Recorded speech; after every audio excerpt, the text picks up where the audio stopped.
The windshield wipers screamed against the glass as Ethan Morales watched his entire future disappear in the rearview mirror.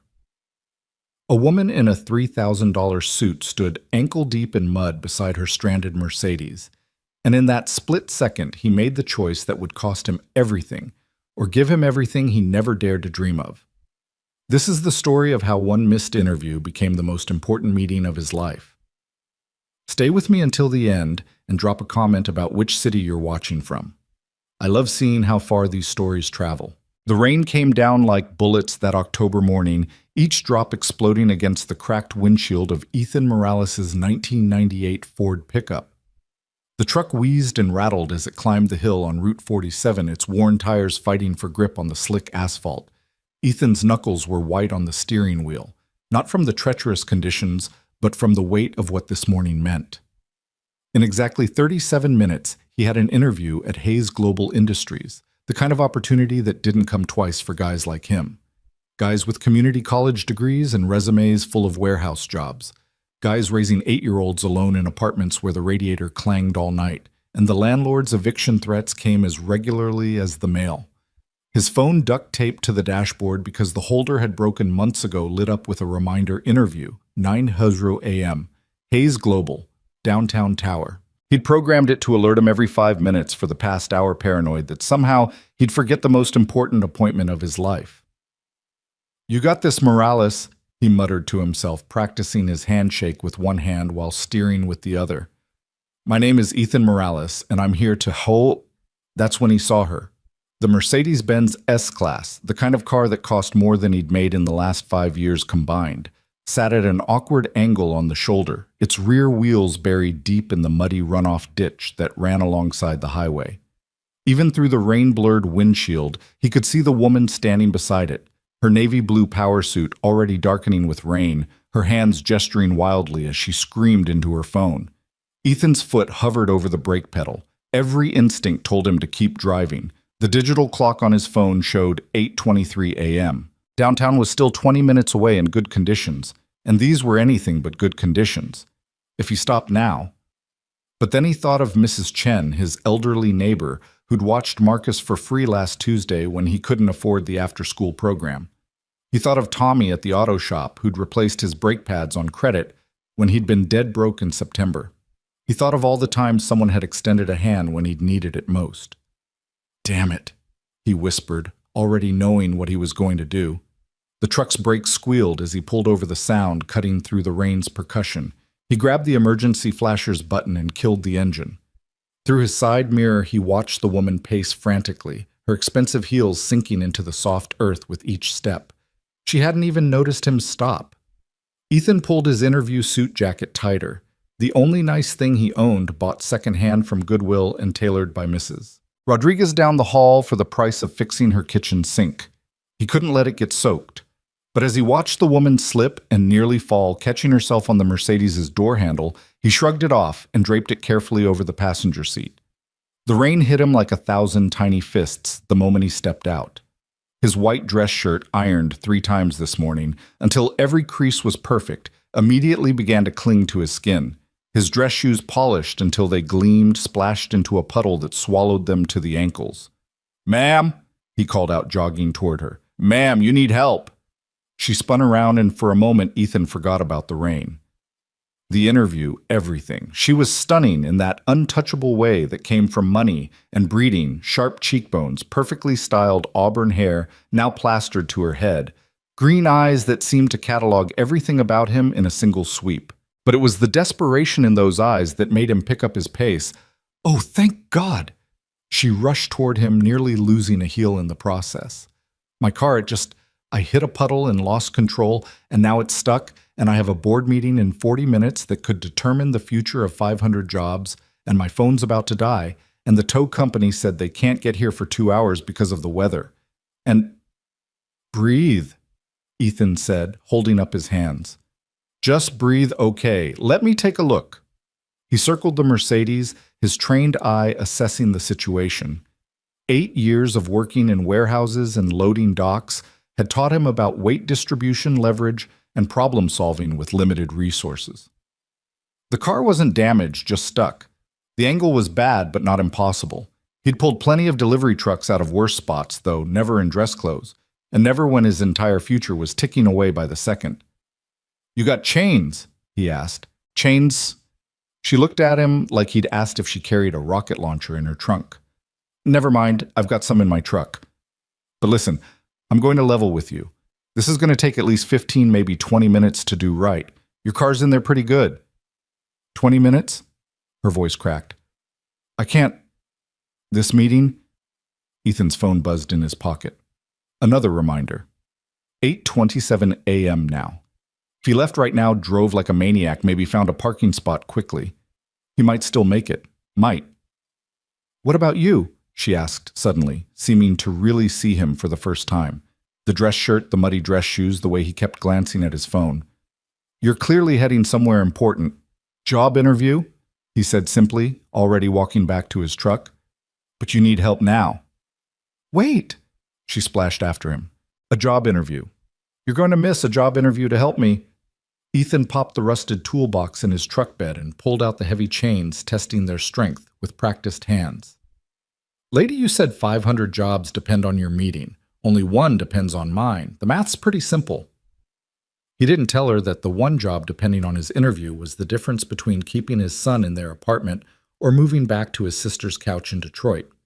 He didn't mention the stack of overdue bills held to his refrigerator with a magnet shaped like a dinosaur that Marcus had made in art class. He didn't explain that he'd spent his last $40 on gas to get to this interview and a new notebook to take notes if they hired him on the spot. "I can't let you do this," she said, but she was already stepping back, letting him work. "Not really your choice," Ethan grunted, sliding under the Mercedes with the chains not caring that the cold mud was soaking through his shirt. "Besides, what kind of person would I be if I left you here?" As he worked securing the chains to the Mercedes's frame, he thought about the practice interviews he'd done with Mrs. Chen, the old HR manager who lived in 3B. She'd made him repeat his answers over and over until they sounded natural. "Tell them about your problem-solving skills," she'd said. "Give them examples of thinking outside the box." Well, he thought grimly, crawling out from under the car covered in mud, this was certainly outside the box. "Okay," he called to the woman who was now huddled under the minimal shelter of a tree, trying futilely to protect her phone from the rain. "When I start pulling, you're going to need to steer. Keep the wheels straight, and when you feel it catch, give it just a little gas. Not too much, or you'll dig in deeper." She nodded, tottering back to the driver's door in her ruined heels. "What's your name?" she called out as he headed to his truck. "Ethan," he replied, not seeing the point in last names. After today, they'd never see each other again. "I'm Alexandra," she said. "And Ethan. Thank you. Whatever happens with your interview, any company would be lucky to have someone like you." He almost laughed at that. Someone like him. She had no idea what someone like him was: a high school graduate who'd gotten his girlfriend pregnant at 19, married her at 20, lost her to a drunk driver at 24, and had been scrambling to hold it together ever since. Someone who read mechanical engineering textbooks from the library at night after Marcus went to bed, dreaming of a degree he'd never afford. Someone who fixed neighbors' cars for grocery money and picked up every extra shift he could get, even if it meant seeing his son only at breakfast and bedtime. The Ford's engine roared to life, and Ethan carefully took up the slack in the chains. The first pull did nothing but spin his wheels. He eased off, let the truck settle, then tried again. This time, he felt the Mercedes shift slightly. "Give it a little gas," he shouted over the rain. The Mercedes's engine purred a smooth, expensive sound that made his truck sound like a dying animal in comparison. Inch by inch, with Ethan's truck straining and smoking, the luxury car began to emerge from the ditch. Mud flew everywhere, coating both vehicles, but finally, the Mercedes lurched free onto solid ground. Alexandra emerged from the car, laughing and crying at the same time, her composure completely shattered. "Oh my God, you did it! You actually did it!" Ethan was already unhooking the chains, his movements efficient despite his shaking hands. 8:44 a.m. It was over. Even if he left right now, he'd never make it. The interview he'd prepared for, stressed over, pinned all his hopes on gone. "Here," Alexandra said, pulling a wallet from her purse. "Please let me." Keep it, Ethan said flatly, tossing the muddy chains into his truck bed. I didn't do it for money. But your interview is gone. He couldn't keep the bitterness out of his voice. They were very clear about being on time. Hayes Global doesn't give second chances. Alexandra's face went white. Hayes Global. You had an interview at Hayes Global. Logistics coordinator position. Been preparing for 3 weeks. He slammed the toolbox shut harder than necessary. Look, you should get going. You're meeting those 500 jobs. Ethan, wait. But he was already in his truck, the engine turning over with a reluctant cough. He couldn't stand here and watch her drive away in her $100,000 car to her important meeting while his chance at a better life disappeared like the exhaust fumes in his rearview mirror. He had to at least try, even if it was hopeless. The drive to downtown was a blur of rain and regret. Every red light felt like a personal insult, every slow driver a deliberate obstacle. His phone rang twice, probably Marcus's school, calling about the field trip money he didn't have, but he ignored it. One crisis at a time. He found a parking spot 4 blocks from the Hayes Global building and ran through the rain, his dress shoes squelching with every step. By the time he burst through the revolving doors into the pristine marble lobby, he looked like he'd been swimming in his clothes. The security guard actually stepped forward, hand on his radio, before Ethan held up his hands. I have an interview, he gasped.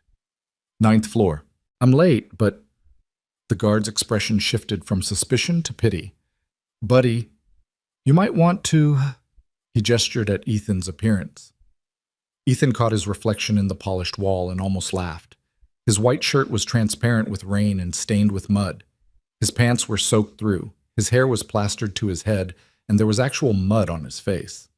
He looked like he'd been in a fight with the earth itself and lost. But he'd come this far. The elevator ride felt eternal. Other passengers edged away from him, avoiding the puddle forming at his feet. When the doors opened on the 9th floor, revealing a pristine reception area with abstract art and leather furniture that probably cost more than his truck, Ethan almost turned around. But then he thought of Marcus, of the disappointment in his son's eyes, when he had to explain why they couldn't afford the new soccer cleats everyone else had. The receptionist, a young woman with perfect makeup and an expression of barely concealed horror, looked up as he approached. I'm Ethan Morales, he said, trying to project confidence despite the water dripping from his chin. I had a 9 o'clock interview for the logistics coordinator position. She consulted her screen, though they both knew what it would say. Mr. Morales, I'm afraid the interview panel has already moved on to the next candidate. Mr. Davidson made it very clear that punctuality is essential for this position. If I could just explain... I'm sorry, sir. The decision has been made. We'll keep your resume on file. The words hit him like physical blows. We'll keep your resume on file, corporate speak for you'll never hear from us again. Ethan stood there for a moment, water pooling around his feet on the immaculate carpet, feeling the weight of every bad decision, every piece of bad luck, every moment that had led him to this point. Thank you for your time, he said quietly, and turned to leave. The elevator ride down was worse than the one up. Now he wasn't racing toward hope. He was descending back to reality. Back to the overdue rent, the empty refrigerator, the exhausting cycle of poverty that ground you down a little more each day until you forgot you'd ever dreamed of anything better. He stood in the lobby for a moment, watching the rain lash against the floor-to-ceiling windows. He'd have to tell Marcus that Daddy didn't get the good job, that things would stay the same for a while longer. He'd have to face Mrs. Chen, who'd been so excited for him, so sure that this was his big break. He'd have to... Ethan. He turned to see Alexandra rushing through the revolving doors, her hair and suit somehow perfect again, as if the last hour hadn't happened. She was accompanied by 2 men in expensive suits who looked like they'd stepped out of a business magazine. Thank God you're still here, she said, slightly out of breath. I need you to come with me. Lady, I appreciate whatever this is, but it's Alexandra, she said. Alexandra Hayes, as in Hayes Global, as in the company you just interviewed with, as in the CEO whose ass you just saved on the side of the highway. The lobby seemed to tilt. Ethan grabbed the edge of a nearby planter to steady himself. You're the person you gave up your interview to help. Yes. Her green eyes were intense, focused. And now I need your help again. Please just come with me. Give me 10 minutes. You've already lost the interview. What else do you have to lose? Ethan wanted to laugh, or cry, or possibly both. The CEO. He'd been crawling in the mud, sacrificing his future for the CEO of the company he'd been trying to get hired by. The irony was so sharp it could cut glass. 10 minutes, he said, because what else was he going to say? The universe clearly had a sixth sense of humor, and he might as well see how the joke ended. Alexandra led him back to the elevators, but this time they went up past the 9th floor, past the 20th, all the way to the 35th, where the doors opened onto a different world. This wasn't cubicles and conference rooms. This was corporate power distilled into glass and chrome. The rain-soaked city spread out below them through windows that seemed to go on forever. "Ma'am?" one of the suited men said nervously. "The situation in the operations center—" "I know, Michael," Alexandra said, never taking her eyes off Ethan. "That's why Mr. Morales is here." She pushed through a set of double doors into chaos. The operations center was a massive room filled with screens showing maps, graphs, numbers scrolling in red. At least 20 people were scattered around, some shouting into phones, others typing furiously at computers. The energy was panic, pure and simple. "Status report," Alexandra barked, and the room seemed to pivot toward her. A harried-looking man with his tie askew rushed over. "It's worse than we thought. The system crash has corrupted the routing algorithms for the entire Northeast distribution network. We've got 800 trucks that don't know where they're supposed to be, 42 ships waiting for loading instructions at various ports, and approximately $18 million in inventory that's effectively lost in the system. Time to fix. The tech team says 72 hours minimum to rebuild the code from backups and re-input all the data manually." "We don't have 72 hours. We don't have 72 minutes. Alexandra turned to Ethan. "You applied for the logistics coordinator position. Your resume says you redesigned the warehouse management system at Conway Shipping, increasing efficiency by 30%. "That was, yeah, but it was a much smaller scale. Can you fix this?" Ethan looked at the screens, his mind automatically cataloging what he was seeing. It was a mess, but it was a familiar kind of mess. Like when the ancient computer system at Conway had crashed during the Christmas rush, and he'd had to route 200 deliveries using paper maps and Excel spreadsheets. "Maybe," he said slowly, "but I'd need to understand your system architecture and whatever you need." Alexandra's voice was steel. "Michael, give him full access. Everyone else you answer to him until this is fixed." "Ma'am," Michael protested, "with all due respect, we don't even know who this person is. He's not an employee. He hasn't been vetted." "This person," Alexandra said coldly, "gave up a job interview to pull me out of a ditch so I could make it here to handle this crisis. That tells me more about his character than any background check. Now give him access or update your resume." Michael paled and gestured to a workstation. "Whatever you need, sir." Ethan sat down at the computer, acutely aware that he was dripping on what was probably a $10,000 chair. The system interface loaded, and he began to navigate through it, his fingers moving almost automatically. It was more complex than Conway's system, but the bones were the same. Logistics was logistics, whether you were moving 10 packages or 10,000. "Okay," he said, pulling up multiple windows. "Your problem isn't actually the routing algorithm. It's the indexing. When the system crashed, it corrupted the location tag, so the algorithm doesn't know where anything is starting from. It's trying to create routes from nowhere to somewhere." "Can you fix it?" Alexandra asked. "Not fix exactly, but I can work around it." He was already typing, falling into the zone he entered when solving complex problems. "If we bypass the automatic routing and create a manual overlay using the last known positions from— do you have GPS data from the trucks themselves?" "Every truck has a transponder," someone called out. "Perfect. Pull that data cross-reference it with the delivery manifests from yesterday. Those should still be clean, and we can triangulate probable routes. It won't be perfect, but it'll get your trucks moving while the tech team rebuilds the system." His fingers flew across the keyboard, writing code, pulling data, building something from nothing. The room had gone quiet except for the clicking of keys and the occasional directive from Ethan. "I need someone to call the port authorities at Newark, Baltimore, and Boston," he said without looking up. "Tell them we're sending priority routing in the next 30 minutes. Someone else get me the inventory list from the past week, not from the corrupted system, from the backup servers. They're older, but they'll be clean." People jumped to follow his orders, and Ethan barely noticed. This was what he was good at, what he'd always been good at, seeing patterns, solving problems, making broken things work again. At Conway, they'd called him the miracle worker, though it had never translated to a promotion or a raise. An hour passed, then two. At some point, someone put a cup of coffee at his elbow, and he drank it without tasting it. Alexandra stood behind him, watching silently as he rebuilt their entire distribution network from scratch, using duct tape and creativity where million-dollar systems had failed. "There," he said, finally hitting enter on the last command. "Check the boards." Everyone turned to the main screens. The red numbers flickered, held, then began to turn green. One by one, like dominoes falling in reverse, the system came back online. Trucks began moving on the digital map. Ships showed cargo loading. The hemorrhaging of money slowed, stopped, then reversed. The room erupted in cheers. People were hugging, crying, slapping Ethan on the back. Someone mentioned that he'd just saved the company millions, possibly tens of millions. But Ethan barely heard them. He was exhausted, soaked, and suddenly very aware that he was sitting in the executive operations center of a Fortune 500 company, looking like he'd been mud wrestling. "Everyone out," Alexandra said suddenly, and her tone brooked no argument. "Michael, implement Mr. Morales' solution and monitor for any issues. I need the room." The space emptied in seconds, leaving just Ethan and Alexandra. She walked to the window, looking out at the city below, where the rain was finally beginning to lighten.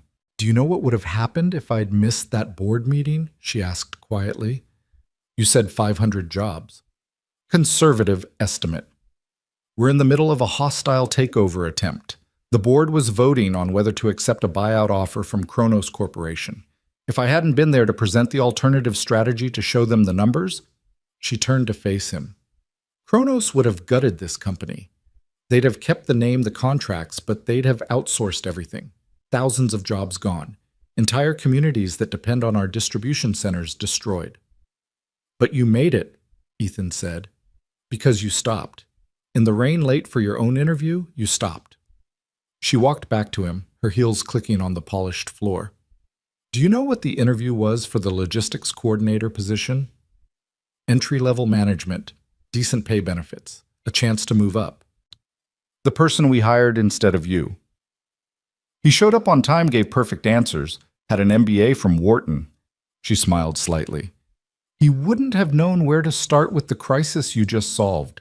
He wouldn't have stopped to help someone on the side of the road. He would have been perfectly punctual and perfectly useless." Ethan didn't know what to say to that, so he said nothing. "I'm offering you a job," Alexandra said. "Not logistics coordinator, senior director of emergency operations. You'll be responsible for crisis management system redundancy and solving the problems that shouldn't exist but do anyway. I don't have an MBA. I don't even have a bachelor's degree. You have something better. You have the ability to see solutions where others see disasters. You have the character to sacrifice your own opportunities to help others. And you have the skill to back it all up." She named a salary that made Ethan's knees weak, plus full benefit signing bonus, and we'll pay for you to get whatever degrees you want while you work. Ethan thought of Marcus of the apartment with the clanging radiator of all the nights he'd fallen asleep over library textbooks dreaming of a chance like this. "I need to make a phone call, Yuki," he said. Alexandra smiled. "Use my office. Second door on the right. Take all the time you need." The office was bigger than his entire apartment, with a view that seemed to encompass the entire world. Ethan pulled out his phone, still working miraculously, and dialed his sister's number. "Maria." "Yeah, it's me. I need you to pick up Marcus from school today. No, everything's fine. Everything's perfect. I'll explain later. Just tell him Daddy got the job. A better job than we ever imagined." He ended the call and stood there for a moment, looking out at the city that had seemed so imposing this morning. The rain had stopped completely now, and sunlight was breaking through the clouds, turning the wet streets into rivers of gold. His phone buzzed. A text from an unknown number, cars being detailed to remove the mud. Least I can do. Also, there's a company card waiting for you at reception. Buy yourself some new interview clothes. You start Monday. AH. Ethan laughed. Really laughed for the first time in months. This morning he'd thought missing that interview would be the end of everything. Instead, it had been the beginning. Sometimes the worst storms, the ones that threaten to destroy everything you've built, are really just clearing the path for something better. He walked back into the operations center where Alexandra was waiting with a contract and a pen. "Ready to change your life?" she asked. "Already did," Ethan said, taking the pen. "The moment I hit the brakes." As he signed his name, Ethan Morales, Senior Director of Emergency Operations, he thought about the chain of events that had led him here. A storm, a stuck car, a choice between self-interest and helping others. Mrs. Chen always said that character was what you did when nobody was watching and everything was on the line. Today, someone had been watching, and everything had been on the line. And for once in his life, making the right choice had led to the right outcome. "Welcome to Hayes Global, Mr. Morales," Alexandra said, shaking his hand. "Something tells me you're going to fit in just fine." Outside, the sun continued to break through the clouds, and 40 stories below, Ethan's battered pickup truck sat in the executive parking area, mud-splattered and proud, surrounded by Mercedes and BMWs and Teslas. It looked out of place, but it also looked exactly right, a reminder that sometimes the most valuable things come in unexpected packages. Monday morning would come soon enough, bringing new challenges and responsibilities Ethan could barely imagine. But for now, he stood in his ruined interview clothes in the executive suite of Hayes Global, having saved a company he didn't even work for yet, and thought about how he'd tell this story to Marcus tonight. How sometimes doing the right thing for its own sake was the best interview answer you could ever give. The city spread out before him, no longer intimidating, but full of possibility. Somewhere out there, his son was in school, probably drawing pictures of superheroes and race cars, not knowing that his father had just become something of a hero himself. Not the kind with a cape or superpowers, but the kind who stopped in the rain to help a stranger and changed the course of multiple lives in the process. Ethan Morales, Senior Director. It had a nice ring to it, but more importantly, Ethan Morales' father, who could now provide for his son, Ethan Morales. Man who'd learned that sometimes the best opportunities come disguised as disasters, and the worst setbacks are really just setups for something greater. The storm had passed, the sun was shining, and for the first time in 4 years since that drunk driver had shattered his world and left him to pick up the pieces alone, Ethan Morales felt like he could breathe. The weekend passed in a blur of disbelief and preparation. Ethan had spent Saturday morning at the mall with Marcus, watching his son's eyes grow wide as they walked past the discount stores where they usually shopped and into actual department stores. "Dad, are you sure?" Marcus had asked, holding a pair of Nike soccer cleats like they were made of gold. "These aren't even on sale." "We're sure, buddy," Ethan had replied, ruffling his son's dark hair. "Dad got a really good job. Things are going to be different now." But as Monday morning arrived, bringing with it the reality of walking into Hayes Global as an executive rather than a hopeful applicant, Ethan felt the full weight of what he'd taken on. The new suit he'd bought, the first brand new suit he'd ever owned, felt stiff and foreign against his skin. The shoes were so polished he could see his reflection in them, a far cry from the work boots he was accustomed to. He dropped Marcus off at school early, his son practically bouncing in his new sneakers. "Tell everyone my dad's a director now," Marcus had shouted as he ran toward the building, his Batman backpack bouncing against his shoulders. The pride in his voice made Ethan's throat tight with emotion. The drive to Hayes Global was different this time. No panic, no racing against the clock, no desperate prayers for just one chance. Instead, there was a parking pass for the executive garage and a security badge waiting for him at the reception desk. The same receptionist who'd turned him away on Friday now smiled warmly and called him Mr. Morales as she handed over his credentials. "Ms. Hayes asked me to tell you she'll meet you in your office at 9, she said. 20th floor, suite 2012. The executive assistant assigned to you is already there. Her name's Patricia." The elevator ride felt surreal. Other employees nodded respectfully, some even murmuring, "Good morning, sir." Ethan wanted to tell them he was the same guy who'd been dripping mud in their lobby 3 days ago, but he simply nodded back, trying to project a confidence he didn't quite feel. Suite 2012 turned out to be a corner office, with windows on 2 walls offering a panoramic view of the city. It was 3 times the size of his apartment, with a leather couch, a conference table, and a desk that looked like it belonged in a museum. A woman in her 50s with silver hair and knowing eyes stood as he entered. "Mr. Morales, I'm Patricia Chen," she said. and Ethan's heart skipped. Before you ask, yes, I'm related to the Mrs. Chen in your building. She's my aunt. She called me Friday night, told me all about you, said you're the hardest working man she knows and that Hayes Global was lucky to have you. Your aunt, she's been incredibly kind to my son and me. Ethan managed, still processing the coincidence. She speaks very highly of you both. Now let's get you oriented. You have a department meeting at 10 lunch with the CFO at noon, and Ms. Hayes wants to see you at 3 to discuss the Rotterdam situation. The Rotterdam situation? Patricia's expression grew serious. One of our major distribution centers in the Netherlands. Complete system failure as of 6 this morning, their time. Similar to what happened here Friday, but potentially worse.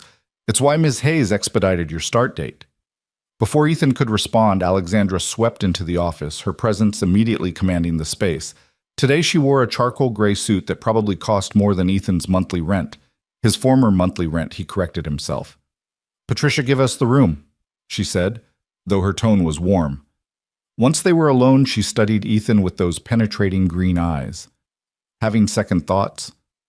More like third and fourth thoughts, Ethan admitted. Ms. Hayes. Alexandra. We're colleagues now. Alexandra, he said, the name feeling strange on his tongue. I appreciate this opportunity, but I need you to know I've never managed people at this level. I've never dealt with international operations. I'm not sure I'm qualified. Do you know what qualified gets you? Alexandra interrupted, moving to the window. It gets you people who know how to fill out the right forms and say the right things in meetings. It gets you Michael Richardson, our previous director who had 2 master's degrees and 15 years of experience, and who also let our entire East Coast network collapse because he was too busy following protocol to see the obvious solution. She turned back to him. I didn't hire you because you're qualified. I hired you because when everything goes to hell, and in this business, it always does, you're the person who figures out how to fix it. The Rotterdam situation. 3 of our qualified people have been working on it for 6 hours. They've accomplished nothing except writing reports about why it can't be fixed quickly. And you want me to? I want you to do what you did Friday. Cut through the bureaucracy and solve the problem. She paused at the door. Oh, and Ethan? That interview suit looks good on you, but you might want to keep some work clothes here. Real crisis management tends to be messy. The department meeting at 10 was a trial by fire. 12 people, all with more experience and higher degrees than Ethan, sat around the conference table looking at him with expressions ranging from curiosity to barely concealed resentment. He recognized the type they were, the ones who'd played by all the rules, climbed the ladder rung by rung, and here he was catapulted over them because he'd changed a tire in the rain. So, said a man with rimless glasses and a Princeton tie clip, perhaps you could share your strategic vision for the department, Mr. Morales. It was a test Ethan knew, a way to expose him as the imposter they suspected he was. 6 months ago, he would have fumbled, tried to fake his way through with corporate buzzwords he'd memorized from library books. But Friday had changed something in him. He'd sat in that executive operations center and solved a problem none of them could solve. He'd earned this seat at the table. My strategic vision, Ethan said slowly, is that we stop having crises to manage. Every problem we've had in the last year I spent the weekend reviewing the files has been a predictable failure we could have prevented. We're so busy putting out fires that nobody's checking the smoke detectors. That's a rather simplistic, Princeton began. Is it? Ethan pulled up a chart on his tablet, mirroring it to the room's screen. This is your incident report log for the past 12 months. See the pattern. Every major failure happened during a shift change, a holiday weekend, or a system update. We know when we're vulnerable, but we don't prepare for it. We just react after it happens. A woman with red hair and sharp features leaned forward. You're suggesting predictive crisis management. I'm suggesting we stop being surprised by the obvious. Rotterdam right now. Let me guess. They did a system update over the weekend skeleton crew, and something went wrong that nobody caught until the Monday morning shift arrived. The room went quiet. Princeton cleared his throat. How did you know that? Because it's the same thing that happened here Friday, and probably the same thing that happened in Chicago last month, and Seattle the month before that. Ethan stood moving to the whiteboard. We're a logistics company running on a schedule everyone knows. Our vulnerabilities are predictable, which means our failures are preventable. He started sketching out a diagram, his hands moving with the confidence that came from years of solving problems on warehouse floors. We need redundancy teams specifically for high-risk periods. We need system updates staggered across regions, so we're never completely vulnerable. We need... Mr. Morales, the red-haired woman interrupted. What you're proposing would cost millions. And Friday cost us how much? Ethan countered. Not just in immediate losses, but in client confidence, in overtime to fix the problems. In potential lawsuits, if shipments containing medical supplies had been delayed. The room fell silent again, but this time it was contemplative rather than skeptical. The red-haired woman, Sarah Martinez, according to her nameplate, nodded slowly. You're right. We've been treating symptoms instead of the disease. Look, Ethan said, setting down the marker. I know most of you are wondering why I'm here. Why someone with no degree and no executive experience is suddenly running this department. The truth is, I'm wondering the same thing. But I've spent 10 years on warehouse floors loading docks and in distribution centers. I've seen how these failures actually play out at ground level. So maybe instead of questioning whether I belong here, we could work together to make sure these failures stop happening. Princeton took off his glasses, cleaned them, and put them back on. The Rotterdam situation. If you're right about the pattern, then their backup system should still have clean data from Friday afternoon. Exactly, Ethan said. We don't need to rebuild from scratch.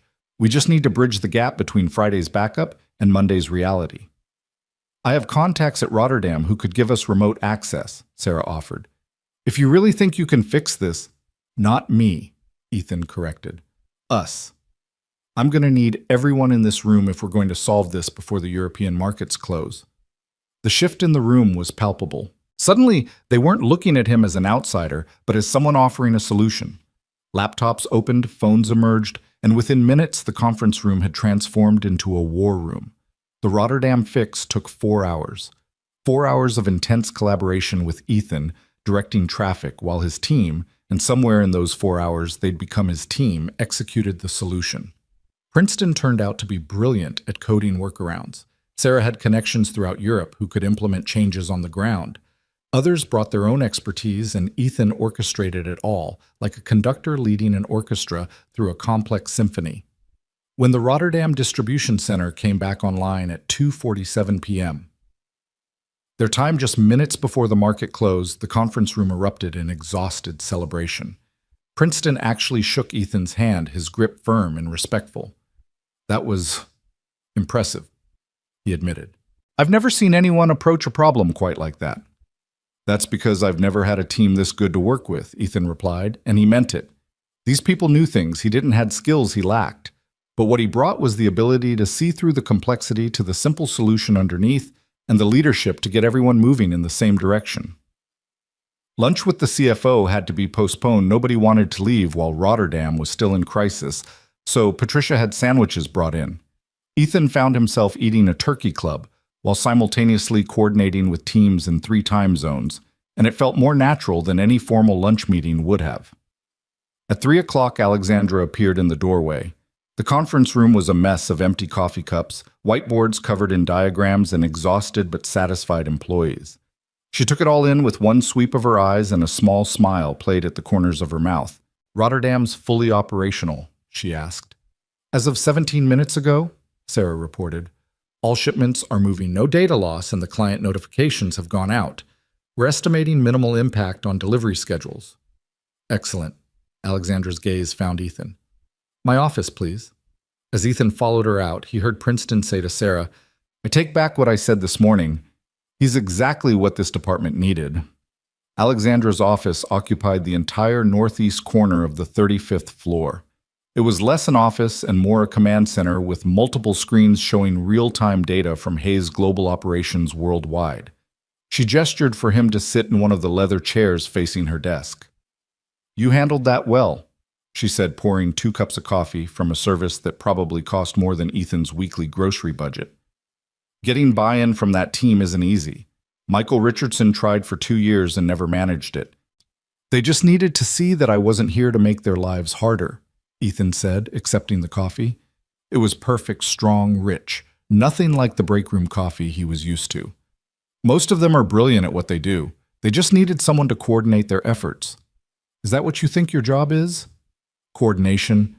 Ethan considered the question. No.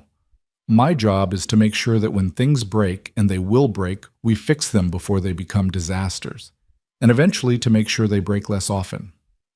Good. Alexandra pulled up something on her tablet. Because I have something else for you to consider. We're acquiring a smaller logistics company, Henderson Shipping.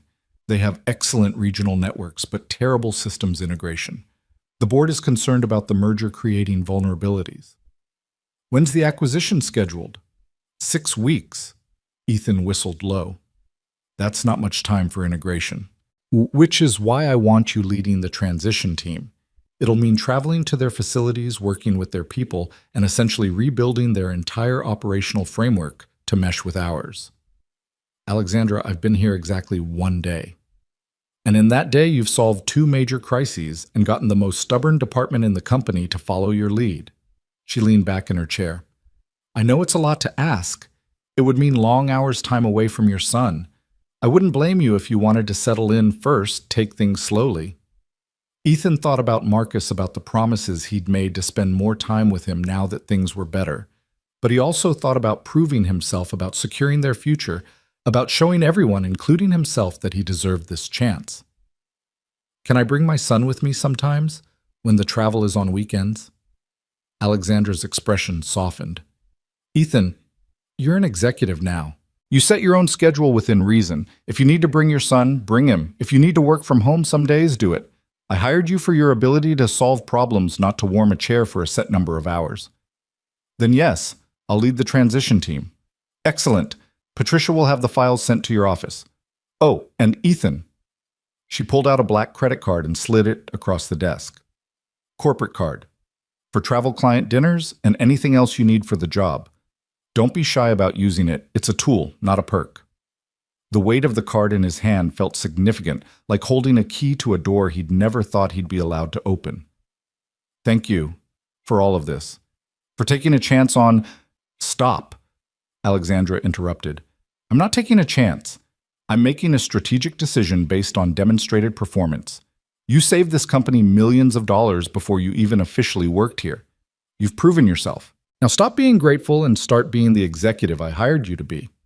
As Ethan stood to leave, she added, Your son, Marcus, right? 8 years old. Yes, how did you take? Patricia's thorough. Alexandra smiled. The company has a family day next month. Bring him. Let him see where his father works, what you've accomplished. Children should be proud of their parents. The rest of the afternoon was a whirlwind of meetings, introductions, and information absorption. Ethan met with IT to understand the system's architecture, with legal to grasp the implications of the Henderson acquisition, with operations to learn the global network he was now responsible for protecting. His brain felt like it might explode from information overload, but he took careful notes, asked questions, and slowly began to see the full picture of Hayes Global's massive operation.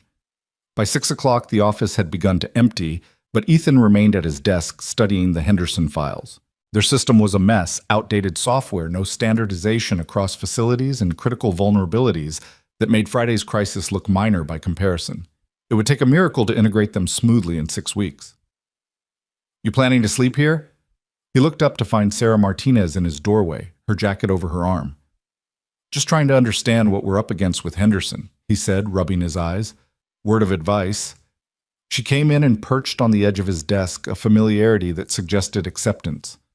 Don't try to learn everything in 1 day. Michael Richardson tried that. Burned out in 6 months, started making mistakes, and eventually created more problems than he solved. Is that what happened to him? Alexandra mentioned he let the East Coast network collapse. Sarah nodded. He was so overwhelmed by trying to know everything that he couldn't see the obvious solution right in front of him. Don't make the same mistake. You've got good instincts, trust them. Thanks. And Sarah, thanks for backing me up in there today with Princeton and the others. You earned it. She stood to go, then paused. You know, when we heard Alexandra had hired someone off the street, literally, we all thought she'd lost her mind. But seeing you work today, you think differently than the rest of us. You see solutions we miss because we're too educated to recognize simple fixes. Don't lose that. After she left, Ethan packed up his things, still marveling at the fact that he had an office to pack up from. As he walked to the elevator, he passed the night cleaning crew beginning their work. One of them, an older Hispanic man, looked familiar. "Carlos," Ethan said, recognizing him from Conway Shipping. "Carlos Mendoza." The man's face lit up. "Ethan, chaos is a key. What are you doing here in a suit?" "I work here now. Started today." Carlos whistled appreciatively. "Moving up in the world, huh? Good for you, man. You always were too smart for that warehouse." They chatted for a few minutes, and Ethan made a mental note to find out more about the night crew's working conditions. These were the people who kept the building running, who made it possible for executives to walk into clean offices every morning. They deserved respect and fair treatment. The drive home felt different than any commute he'd ever had. He wasn't exhausted from physical labor, but his mind was spinning with possibilities, problems, and solutions. The radio played something about market volatility, and for the first time, Ethan understood how that might affect Hayes Global's shipping volumes. Marcus was at Mrs. Chen's apartment when he arrived doing homework at her kitchen table while she cooked something that smelled amazing. "Daddy." Marcus jumped up, running to hug him. "Mrs. Chen's teaching me to make dumplings, and she said her niece works at your new company." "That's right, buddy. Small world, isn't it?" Ethan accepted a cup of tea from Mrs. Chen, who was beaming with pride. "Patricia called me," she said quietly, while Marcus went back to his homework. "Said you handled yourself like you'd been an executive for years. I knew you had it in you." "I couldn't have done any of this without your help, Mrs. Chen. All those practice interviews watching Marcus when I couldn't afford daycare." "Family helps family," she said firmly, "and you've been family since the day you fixed my sink and refused to take payment." They ate dinner together. Mrs. Chen insisted, and Marcus chattered about his day, about how he'd told everyone his dad was a director at a big company, about how Jimmy Valdez didn't believe him until the teacher confirmed it was true. The pride in his voice made every challenge of the day worth it. Later, after they'd returned to their own apartment and Marcus was asleep, Ethan sat at their small kitchen table with his laptop continuing to study the Henderson files. The radiator clanged its familiar rhythm, but now instead of being a reminder of poverty, it was a metronome marking his progress from where he'd been to where he was going. His phone buzzed with a text from an unknown number. When he opened it, he found a photo of the muddy Mercedes from Friday, now gleaming in what looked like a high-end auto shop. The message read, "Got all the mud out. Car looks better than ever. Sometimes getting stuck leads to improvements. AH." Ethan smiled, saving the number under Alexandra Hayes, CEO. Then he went back to his files, planning the integration that everyone said would be impossible in 6 weeks. But then everyone had said a warehouse worker couldn't become an executive in a single day, and here he was. Outside his window, the city lights twinkled like stars brought down to earth. Somewhere out there, trucks were moving, ships were loading, and the vast network of Hayes Global's operations was humming along. And now he was part of it, not just as a cog in the machine, but as one of the people making sure the machine kept running. The Henderson acquisition would be his first real test. Not a crisis dropped in his lap, but a challenge he had to see coming and prevent from becoming a crisis. It would mean long days, complicated negotiations, and juggling responsibilities he was still learning existed.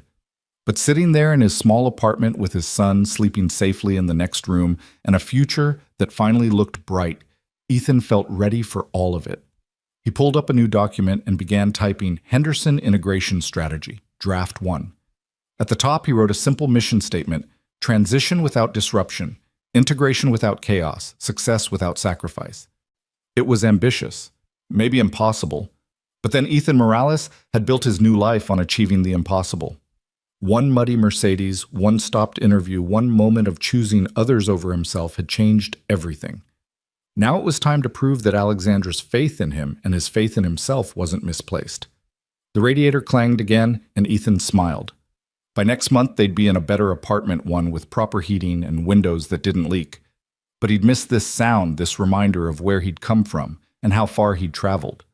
It was the soundtrack of his transformation, the rhythm of resilience that had carried him from desperation to hope. Tomorrow would bring new challenges. The Henderson team would probably resist the changes he needed to implement. His own team would be watching to see if Friday's success was a fluke or a pattern. Alexandra would be expecting results that justified her unconventional hiring decision. But tonight, Ethan Morales, single father, former warehouse worker, newly minted senior director of emergency operations, sat in his humble apartment and planned the future of a multi-billion-dollar logistics network. The contrast should have been jarring, but instead it felt like the most natural thing in the world. Because sometimes the best person to prevent a crisis wasn't someone who'd never experienced one, but someone who'd lived through so many that crisis management had become second nature. Someone who knew what it was like to juggle impossible responsibilities with limited resources. Someone who understood that when everything was on the line, you didn't have the luxury of perfect solutions, you just had to find something that worked. As midnight approached, Ethan finally closed his laptop. Tomorrow would come soon enough, bringing with it the weight of executive responsibility. But he'd carried heavier weights, the weight of grief, of single parenthood, of dreams deferred but not destroyed. This was just a different kind of load, and he'd learned long ago how to bear what needed bearing. He checked on Marcus one more time, watching his son sleep peacefully, unaware that his life had fundamentally changed. The soccer cleats sat by his bed, still pristine and new. Soon, Ethan thought those shoes would be scuffed and muddy from actual playing, not just dreaming. Soon, Marcus would have the chances Ethan had never had. That was worth any amount of pressure, any number of sleepless nights studying integration strategies and crisis protocols. That was worth proving himself over and over again until even Princeton, with his tie clip, would admit that Ethan Morales belonged in that conference room, in that office, in that life. The storm that had brought Alexandra Hayes into his life had passed, but Ethan knew there would be other storms. Corporate storms, strategic storms, the storms that came with trying to merge two incompatible systems into one functional whole. But he'd weathered worse storms than anything the business world could throw at him. And this time, he had better tools than just determination and duct tape. He had a team, resources, and the backing of a CEO who'd seen something in him that he was only beginning to see in himself. He had Patricia Chen, who would keep him organized, and Sarah Martinez, who would keep him grounded. He had the respect earned from solving impossible problems and the authority to prevent those problems from recurring. Most importantly, he had the knowledge that he'd already survived the worst day of his professional life, showing up late, muddy, and hopeless to a lost opportunity, and it had transformed into the best day. If he could turn that disaster into triumph, he could handle whatever came next. The alarm went off at 4:30 a.m., but Ethan was already awake, laptop open on the kitchen table, surrounded by coffee cups and integration charts. He'd discovered something in the Henderson files that had kept him up most of the night. Not a problem, but an opportunity so significant it could change the entire acquisition strategy. Henderson Shipping, for all its technical failures, had something Hayes Global desperately needed: contracts with small rural hospitals throughout the Midwest. Medical supply routes that the bigger company had deemed too costly to pursue, but which Henderson had been servicing for decades. If integrated properly, these routes could open an entirely new market sector. "Dad?" Marcus stood in the doorway, rubbing sleepy eyes. "Why are you up so early?" "Sorry, buddy, did I wake you?" Ethan closed the laptop and pulled his son onto his lap. "Just doing some homework for work." "Grown-ups don't have homework," Marcus said with the certainty only an 8-year-old could muster. "This grown-up does. Every day I'm learning something new." He ruffled Marcus's hair. "Go back to bed. We've got 2 more hours before school." But Marcus snuggled closer instead. "Is your new job hard?" "Sometimes. But you know what makes it easier? Knowing I'm doing it for us, for our future." "Mom would be proud of you," Marcus said quietly, and Ethan's heart clenched. The boy rarely mentioned his mother anymore, as if speaking about her might make the loss fresh again. "She would be proud of both of us," Ethan whispered, holding his son tighter. After Marcus went back to bed, Ethan showered and dressed in his second new suit, still marveling at how different he looked in the mirror. The man staring back at him bore little resemblance to the desperate father who'd stood in this same bathroom just a week ago, wondering how he'd make rent. The drive to work in the pre-dawn darkness had become his thinking time. Today's challenge would be the first meeting with Henderson's executive team. They were flying in from Cincinnati, defensive and worried about their jobs, their autonomy, their company's identity being swallowed by the Hayes Global machine.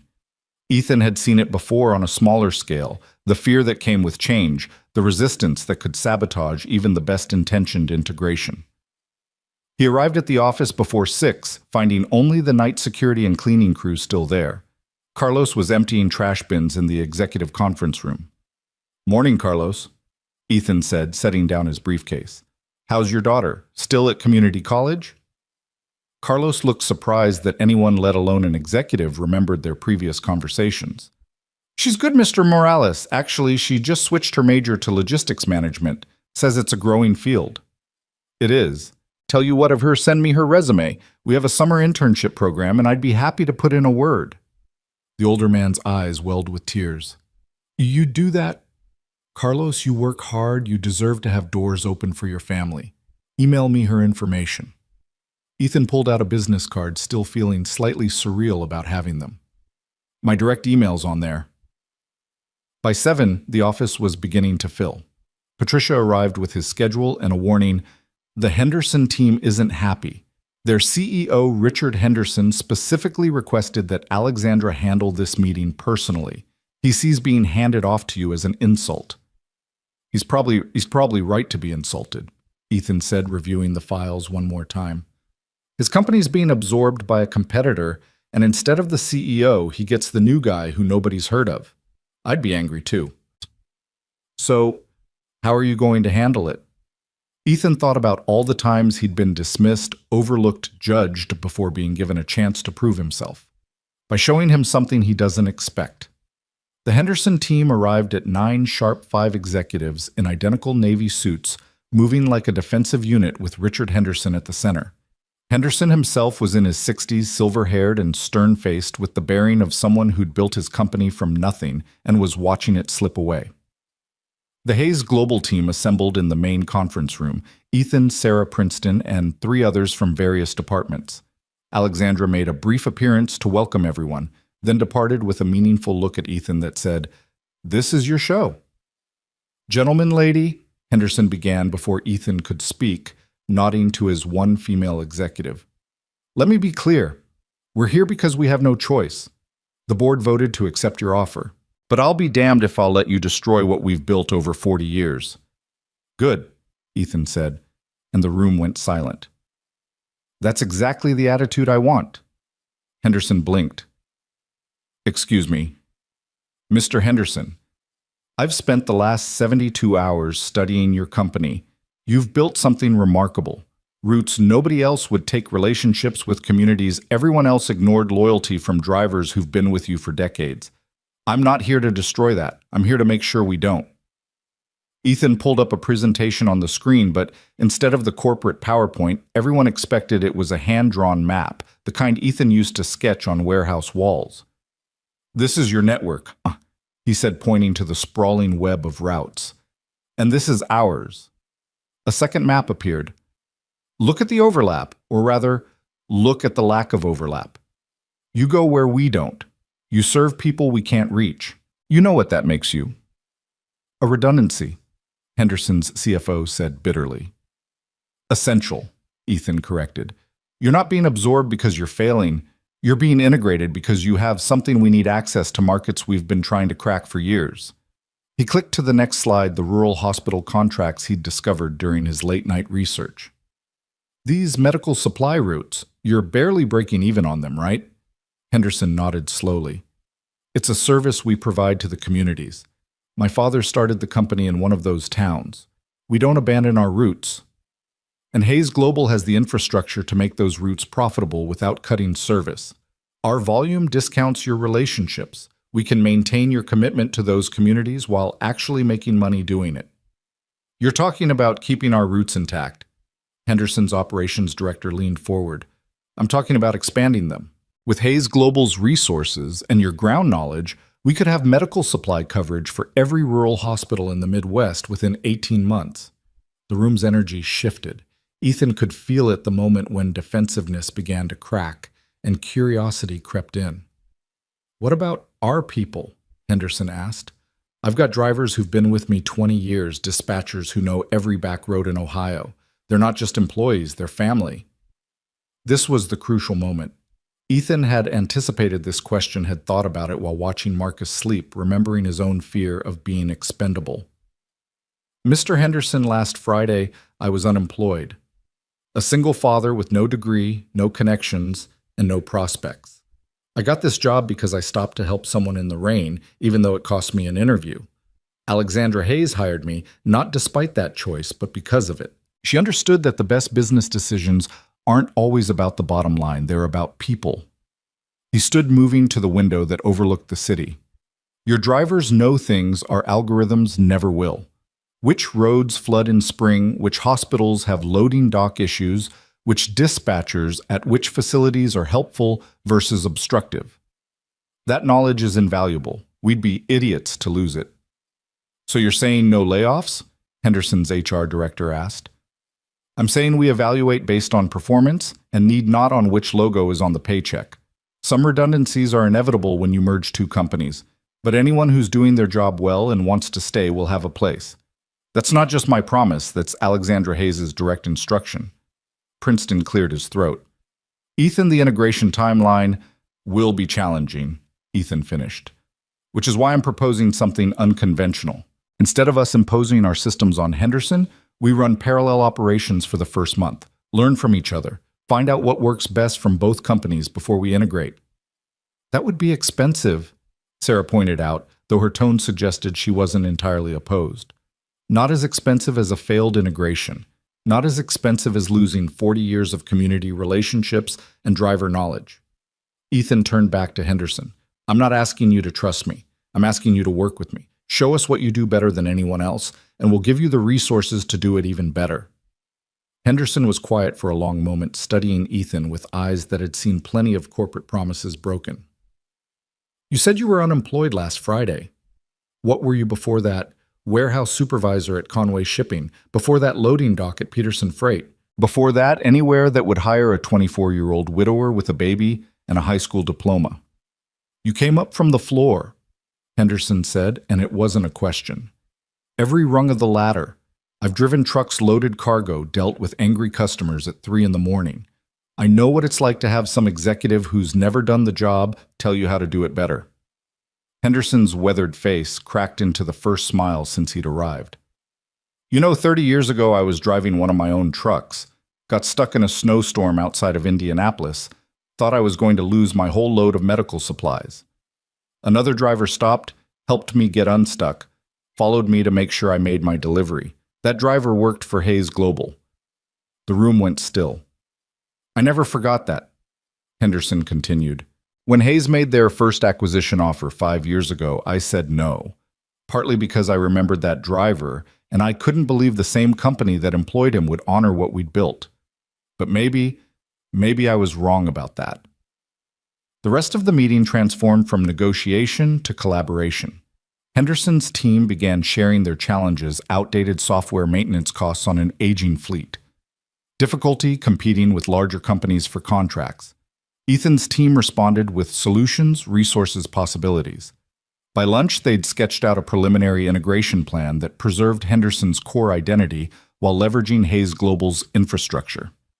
Alexandra appeared as the meeting was concluding, having somehow timed her arrival perfectly.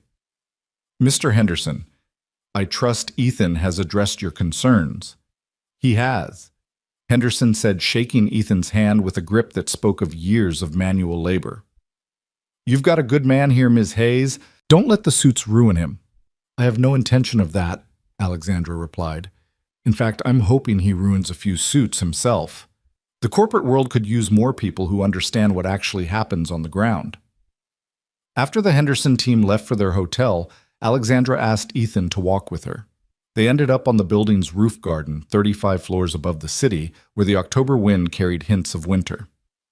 You handled that brilliantly, she said, looking out over the skyline. Henderson's been resistant to acquisition for years. What you accomplished in one meeting would have taken our previous team months. He just needed to know his people would be taken care of. That's what everyone needs, really. Security, respect, a sense that their work matters. Is that what you needed? Ethan thought about the question. A week ago, I needed a job. Any job. But what you gave me was something different. A chance to prove that where I came from could be an asset, not a liability. Tell me about the medical supply routes. That wasn't in any of our analysis. Because your analysts were looking at profit margins. I was looking at community impact. Those rural hospitals Henderson serves, they're often the only medical facility for 50 miles. Losing those supply routes wouldn't just be a business failure, it would be a humanitarian crisis. Alexandra turned to face him fully. And you think we can make them profitable? I know we can. Economy of scale optimized routing shared warehouse facilities. We could cut costs by 30% without reducing service. Maybe even improve it. Write it up. Full proposal. I want to see numbers, projections, implementation strategy. If it's as promising as you think, we'll present it to the board next month. Next month. But that's when we're having the company family day. Bring your son, let him see you present to the board. Let him see his father changing lives. The weight of that settled on Ethan's shoulders. Presenting to the board of directors with Marcus watching, the kid who'd grown up thinking success meant having a job with benefits would see his father speaking to people who controlled billions in assets. The afternoon flew by in a blur of spreadsheets and strategy sessions. Sarah worked with him on the financial projections, her expertise filling the gaps in his knowledge. Princeton helped with the technical integration requirements, his initial skepticism replaced by genuine enthusiasm for the project. You know, Princeton said as they worked through routing algorithms, I owe you an apology. When you first arrived, I thought you were just Alexandra's charity case, someone she'd hired on a whim. Maybe I was, Ethan said, adjusting a calculation. But that doesn't mean I can't earn my place. You already have. The Henderson team was ready for war and you turned them into allies in 3 hours. That's not charity, that's talent. By 7 o'clock, Ethan's eyes were burning from staring at screens, but the proposal was taking shape. The numbers were better than he'd hoped, not just profitable, but potentially game-changing. If they could successfully integrate Henderson's rural network with Hayes Global's resources, they'd have a lock on medical logistics for the entire middle of the country. His phone buzzed with a text from Mrs. Chen. Marcus is doing homework and had dinner. Take your time. He's proud his daddy is working late on important things. That gave him another hour, which he used to call 3 of Henderson's biggest clients, rural hospital administrators he'd found in the files. He introduced himself, explained the acquisition, and asked what they needed from their medical supply company. Their answers were unanimous reliability, understanding of their unique challenges, and a partner who saw them as more than just small accounts. We've been with Henderson for 15 years, one administrator in Kansas told him. Richard always answers his phone even at midnight. His drivers know to use the back entrance when our main loading dock is blocked. They understand that when we order emergency supplies, it's literally life and death. Can Hayes Global promise that same level of service? We can promise better, Ethan said, and meant it. Henderson's commitment with our resources. Same drivers who know your facility, but with newer trucks and better tracking systems. Same personal service, but with the ability to source from multiple warehouses, if something's out of stock. If you can deliver on that, Mr. Morales, you'll have our continued business. After the calls, Ethan sat back in his chair looking out at the city lights. A week ago, he'd been nobody, another invisible worker, struggling to make ends meet. Now he was negotiating million-dollar contracts and reshaping how a Fortune 500 company thought about rural markets. The transformation was dizzying, but underneath it all, he was still the same person, someone who solved problems, who saw opportunities others missed, who understood that business was ultimately about people. His desk phone rang the internal line from the lobby. Mr. Morales, there's a woman here to see you. She doesn't have an appointment, but she says it's urgent. Her name is Jennifer Walsh. The name hit him like a physical blow. Jennifer was Lisa's sister, Marcus's aunt. She'd fought for custody after Lisa's death, claiming Ethan was unfit, too poor, too overwhelmed to raise a child alone. The courts had sided with him, but barely. She'd promised to keep watching, waiting for him to fail. Send her up, he said, his mouth suddenly dry. Jennifer arrived looking exactly as he remembered, polished, professional, radiating disapproval. She was a corporate lawyer, had always looked down on Ethan as not good enough for her sister, and had been proven right in her mind when he couldn't provide the life Lisa deserved. Ethan, she said, taking in his office with obvious surprise. This is unexpected. Jennifer, what brings you here? I heard about your new position, director at Hayes Global. Rather sudden, isn't it? I earned it, Ethan said evenly. What do you want? She sat without invitation, her posture rigid. I want to know if this is real, or if you're being set up to fail, because if this is some temporary situation that's going to implode and leave Marcus worse off than before. It's real, Ethan interrupted. I have a contract, a salary that ensures Marcus will want for nothing, and the backing of the CEO herself. The CEO who hired you off the street. That doesn't sound stable, Ethan. It sounds like a whim that could be reversed just as quickly. Ethan's phone buzzed. A text from Alexandra. Heard you're still in the office. Stop by before you leave. Important news. Jennifer, I appreciate your concern for Marcus, but do you... Because from where I'm sitting, you've always put your pride before his welfare. Too proud to accept help, too proud to admit when you're in over your head. Too proud to let you take my son and raise him to be ashamed of where he came from, Ethan shot back. Yes, I am too proud for that. She flinched. I never wanted him to be ashamed. I wanted him to have opportunities.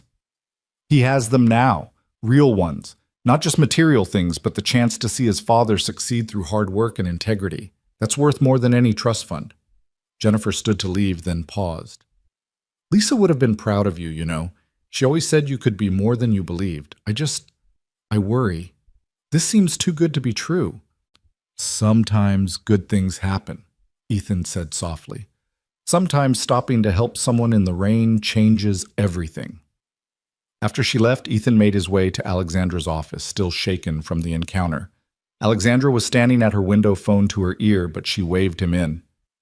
Yes, Senator, I understand your concerns about rural hospital access, she was saying. Actually, I have my Director of Emergency Operations here now, and we're developing a comprehensive plan to ensure no disruption in medical supplies during the integration. She put the call on speaker. Senator Reynolds, this is Ethan Morales. He's leading the Henderson acquisition. Mr. Morales. The senator's voice boomed through the speaker. I've got constituents worried about their hospitals losing Henderson's service. Richard Henderson has been supplying some of these facilities since before I was in office. Can you guarantee continuity? Senator, I can guarantee improvement, Ethan said. Every Henderson route will be maintained, every driver who wants to stay will have a job, and within 6 months, we'll have reduced delivery times by 20% through optimized routing. And the personal touch. These aren't just numbers on a spreadsheet, Mr. Morales. These are communities that depend on knowing their supply chain is reliable. Senator, last week I was loading trucks myself. I know the difference between a spreadsheet and reality.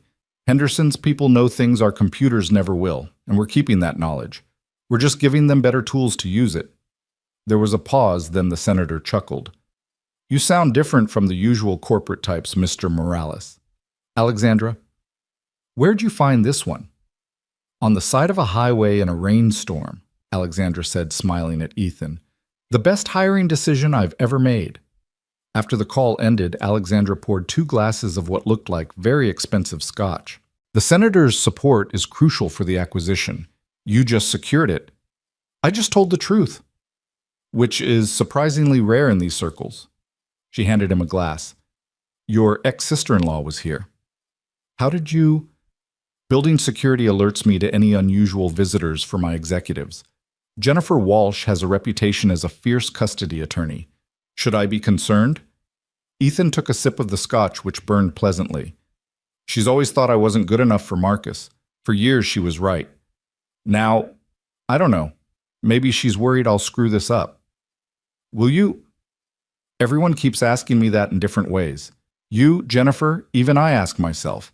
But here's what I know, I've already survived my worst-case scenario. Lisa dying, raising Marcus alone, barely keeping our heads above water. Everything else is manageable by comparison. Alexandra studied him for a moment. The board meeting next month. I want you to present the full Rural Medical Supply Initiative. Not just the Henderson integration, but a comprehensive strategy for serving underserved markets. That's significantly bigger than what we discussed. You're thinking too small, Ethan. You see the opportunity with Henderson, but there are a dozen other small regional carriers with similar profiles. If we can prove the model with Henderson, we could revolutionize medical logistics for rural America. The scope of it was staggering. Ethan set down his glass, his mind already racing through possibilities. We'd need a dedicated division, specialized training for urban drivers not familiar with rural routes, partnerships with local medical facilities. See, you're already solving it. Alexandra moved to her desk, pulling up something on her computer. I'm promoting Sarah Martinez to deputy director under you. You'll need someone with her financial expertise to make the numbers work. Princeton will handle technical integration. You'll have a team of 15 to start more as needed. This morning I was worried about one acquisition. Now you're talking about transforming an entire market sector. Because this morning you proved you could handle it. Henderson was never just about acquiring a company, Ethan. It was about testing whether you could see the bigger picture. You passed. As Ethan left the building that night, his head spinning with possibilities and responsibilities, he thought about the strange path that had led him here. A week ago, he'd been prepared to beg for an entry-level position. Now he was designing strategies that could affect healthcare access for millions of people. Marcus was asleep when he got home, but there was a drawing on the kitchen table. It showed two stick figures, one tall, one small, standing in front of a tall building. Daddy's work was written in careful 8-year-old handwriting.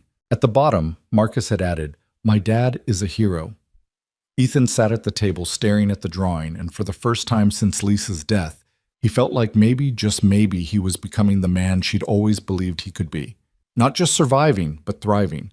Not just providing, but leading. Not just working, but making a difference. Tomorrow would bring new challenges. The Henderson integration alone would test every skill he had and several he'd need to develop. The Rural Medical Supply Initiative was ambitious, bordering on impossible. Jennifer would keep watching, waiting for him to fail. The board presentation loomed like a mountain to climb, but tonight in his small apartment with his son's drawing in his hands, Ethan Morales felt something he hadn't experienced in years, genuine optimism. The storm that had changed his life was over, but the forecast ahead, while challenging, looked bright. His phone buzzed one more time. A text from Richard Henderson. "My drivers want to meet you. They're scared about the acquisition. Would you come to Cincinnati this weekend? Bring your boy if you want. We're having a company barbecue Saturday. Let them see you're human." Ethan typed back, "We'll be there." Marcus would love a road trip, and the Henderson drivers needed to see that the man making decisions about their future understood their world. It was exactly the kind of bridge building that spreadsheets and presentations couldn't accomplish.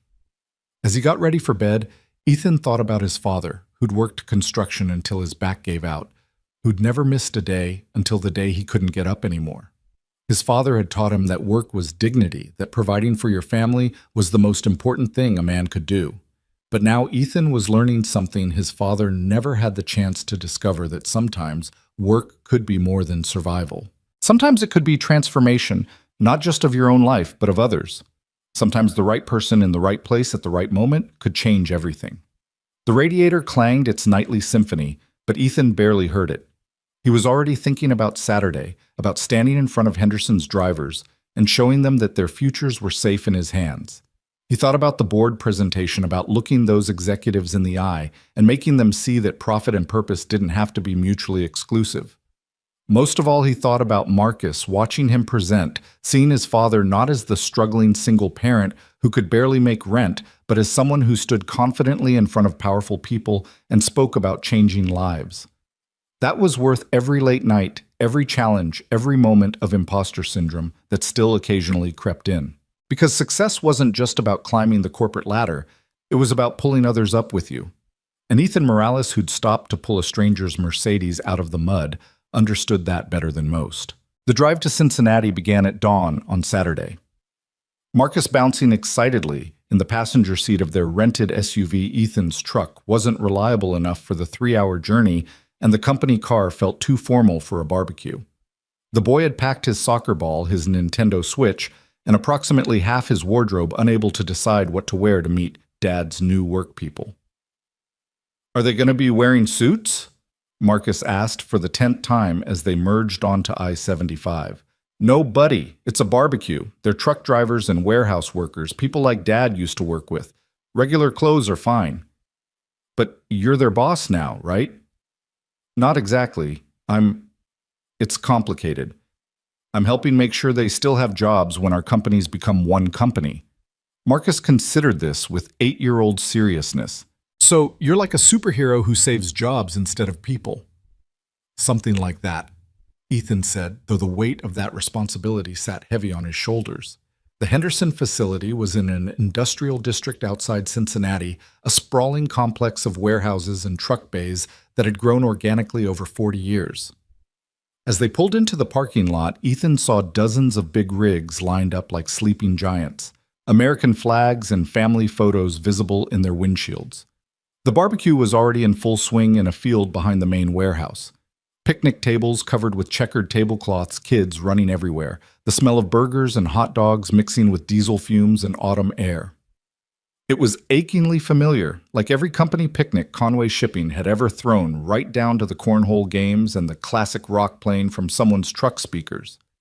Richard Henderson spotted them, immediately breaking away from a group of drivers to walk over. His casual clothes jeans and a Henderson Shipping polo shirt made him look less like a CEO and more like what he'd started as a trucker who'd built something from nothing. "Ethan, glad you could make it." He shook hands firmly, then crouched down to Marcus's level. "And you must be the young man I've heard about. You know your dad's pretty famous around here." "He is." Marcus's eyes widened. "Sure is. He's the guy who's going to make sure all these people keep their jobs. That's better than being famous for throwing a football or singing songs, don't you think?" As Henderson led them toward the main gathering, Ethan could feel the eyes on him. Conversations quieted as they passed drivers and warehouse workers sizing him up, trying to reconcile the corporate executive they'd heard about with the man in jeans and a Conway Shipping softball team shirt he'd deliberately worn. "Listen up, everyone," Henderson called out, and the crowd gradually quieted. "This is Ethan Morales from Hayes Global. He's running the integration, which is a fancy way of saying he's the guy who decides what happens to all of us. I wanted you to meet him, ask him questions, and understand that he's not some suit who's never loaded a truck." "How many trucks you loaded then?" The question came from a burly driver with arms like tree trunks and skepticism written across his weathered face. "First truck I loaded was in 2011. Ethan replied, his voice carrying across the field. "Peterson Freight Dock 7 Milwaukee facility. 40,000 pounds of automotive parts in the middle of July with no AC in the warehouse. Last truck I loaded was 8 days ago, actually. Helped my neighbor move, and trust me, a 26-foot U-Haul full of furniture is harder than any commercial load I ever handled." That got a few chuckles, and the tension eased slightly. "What about our routes?" A woman in her 50s stepped forward, worry etched in her features. "I've been driving the Lima to Columbus medical run for 12 years. I know every hospital loading dock, every night shift supervisor, every shortcut when there's construction. Is some computer going to tell me I'm doing it wrong?" "Ma'am, what's your name?" Ethan asked. "Dorothy. Dorothy Sanderson." "Dorothy, that knowledge you have, that's worth more than any algorithm we could develop. Hayes Global has great technology, but technology doesn't know that St. Mary's Hospital's dock freezes in winter, and you need to use the side entrance. It doesn't know that Columbus General always runs emergency orders on Tuesday nights. You do. We'd be idiots to lose that. So you're keeping our routes." "We're keeping the drivers who know them. The routes might get more efficient with our planning software, but the human element that stays." An older man raised his hand. "What about the trucks? No offense to Mr. Henderson, but we're driving some pretty old equipment." Richard started to speak, but Ethan stepped forward. "Fair question. I've seen the maintenance reports. Average age of the fleet is 12 years, some trucks pushing 20. Here's what I can promise: within the first year, every truck over 15 years old gets replaced. Not with basic models either. Proper sleeper cabs for the long-haul folks, state-of-the-art safety features, the works." "That's expensive," someone called out. "Know what's more expensive? Breakdowns, accidents, losing good drivers because we don't give them proper equipment." Ethan found himself falling into the rhythm he'd used in warehouse safety meetings. "I've driven old trucks. I know what it's like when the AC doesn't work in summer, when the heating's shot in winter, when you're white-knuckling it through rain because the wipers are barely functional. That's not just about comfort, it's about safety and respect." Marcus had wandered over to where some kids were playing soccer, but he kept glancing back at his father, clearly proud of how the adults were listening to him. Mr. Morales, a young driver, probably mid-20s, stepped forward nervously. I just started here 6 months ago, last in first outright. Should I be looking for another job? Ethan recognized the fear in the kid's eyes, the same fear he'd carried for years. What's your name? Tyler. Tyler Brooks. Tyler, you have any safety violations? Customer complaints? Problems with your logs? No, sir. Clean record. Then you've got nothing to worry about. We're not doing layoffs based on seniority. If someone has to go and I'm trying to make sure that number is as close to zero as possible, it'll be based on performance and need not who's been here longest. But the news says mergers always mean job cuts, Tyler persisted. Usually they do. But this isn't usual.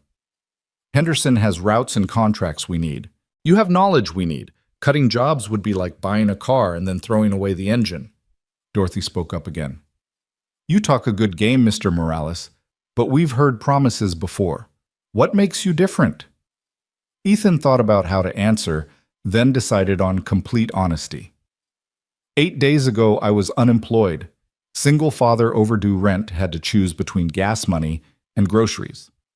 I got my job at Hayes because I stopped to help someone in a rainstorm, even though it meant missing my interview. That someone turned out to be Alexandra Hayes. The crowd had gone completely silent now. I know what it's like to live paycheck to paycheck. I know the fear of losing your job, of not being able to provide for your family. I can't promise everything will be perfect, but I can promise that every decision I make will consider the people affected by it. Because I've been you. Hell, I still am you, just with a newer suit. Your kid goes to public school, someone asked. Marshall Elementary, same one I would have gone to if we'd stayed in Cincinnati. He's on the free lunch program, actually. I should probably update that now, but honestly, I forgot. That admission broke something in the crowd's resistance.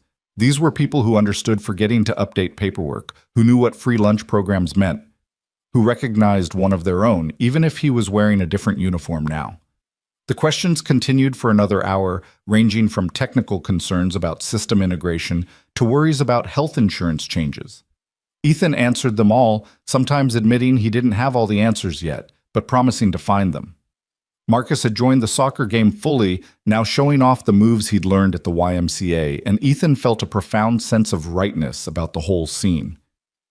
As the sun began to set, Richard pulled Ethan aside. You did good today. They trust you, and that's not easy to earn. But they trust that I understand their world. Whether I can deliver on the promises, that's what matters. You know, when I started this company, it was just me and one truck. Built it up over 40 years, and now I'm watching it get absorbed by a corporation. Should break my heart, but watching you talk to my people, maybe this is how it was supposed to go. It doesn't have to be an ending, Richard. It can be an evolution. The older man smiled. You sound like my daughter. She's been telling me for years that we needed to modernize or die. Maybe being part of Hayes is how we modernize without losing our soul. That's the plan. As they were preparing to leave, Dorothy Sanderson approached with a small group of drivers. Mr. Morales, we were talking. Would you be willing to ride along on some of our routes? See what we actually do, the challenges we face that don't show up in reports. When? I do the Monday morning medical run. Leaves at 4 a.m., gets back around 2 p.m. It's not glamorous. I'll be there, Ethan said immediately. Text me the details. As they drove back to Columbus in the darkness, Marcus was full of stories about the kids he'd played with, the hot dogs he'd eaten, the truck he'd gotten to sit in. Dad, those people really like you, he said sleepily. I hope so, buddy. That lady Dorothy, she said you're going to save their jobs. Are you... I'm going to try. Mom would say that's all anyone can do, try their best. Ethan reached over and squeezed his son's shoulder. Yeah, she would say that. Sunday was supposedly a day off, but Ethan spent it preparing for the week ahead. The ride-along with Dorothy, 3 integration meetings, a conference call with potential investors interested in the Rural Medical Initiative and preparation for the board presentation. Patricia had sent him a dozen files to review, and Sarah had added financial projections that needed his approval. But he made time for Marcus, too. They went to the park, played catch, and had dinner at their favorite pizza place, which now felt oddly humble compared to the restaurants his corporate card could access. Dad, are we rich now? Marcus asked over pepperoni pizza. We're comfortable. We can pay our bills, save for college, not worry about every dollar. But rich is about more than money. Like what? Like having work that matters, having people who trust you, having the chance to help others. Ethan thought about his own father, who defined rich as not having to check the price at the grocery store. By that measure, yes, they were rich now. Monday's 4 a.m. alarm came too soon, but Ethan was at the Henderson facility by 3:45 wearing jeans and steel-toed boots he'd kept from his warehouse days. Dorothy was already doing her pre-trip inspection on a well-worn Freightliner that had seen better days. Didn't think you'd actually show, she said, not looking up from checking the tire pressure. I said I would. Plenty of executives say things they don't mean. I'm not plenty of executives. She straightened up, studying him. No, I guess you're not. Climb in. We've got 6 hospitals to hit before noon, and the first one has a critical shipment of cardiac stents that absolutely cannot be late. The inside of the truck was exactly as Ethan remembered from his brief stint as a driver, worn seats patched with duct tape, a CB radio crackling with early morning chatter photos of family members taped to the dashboard.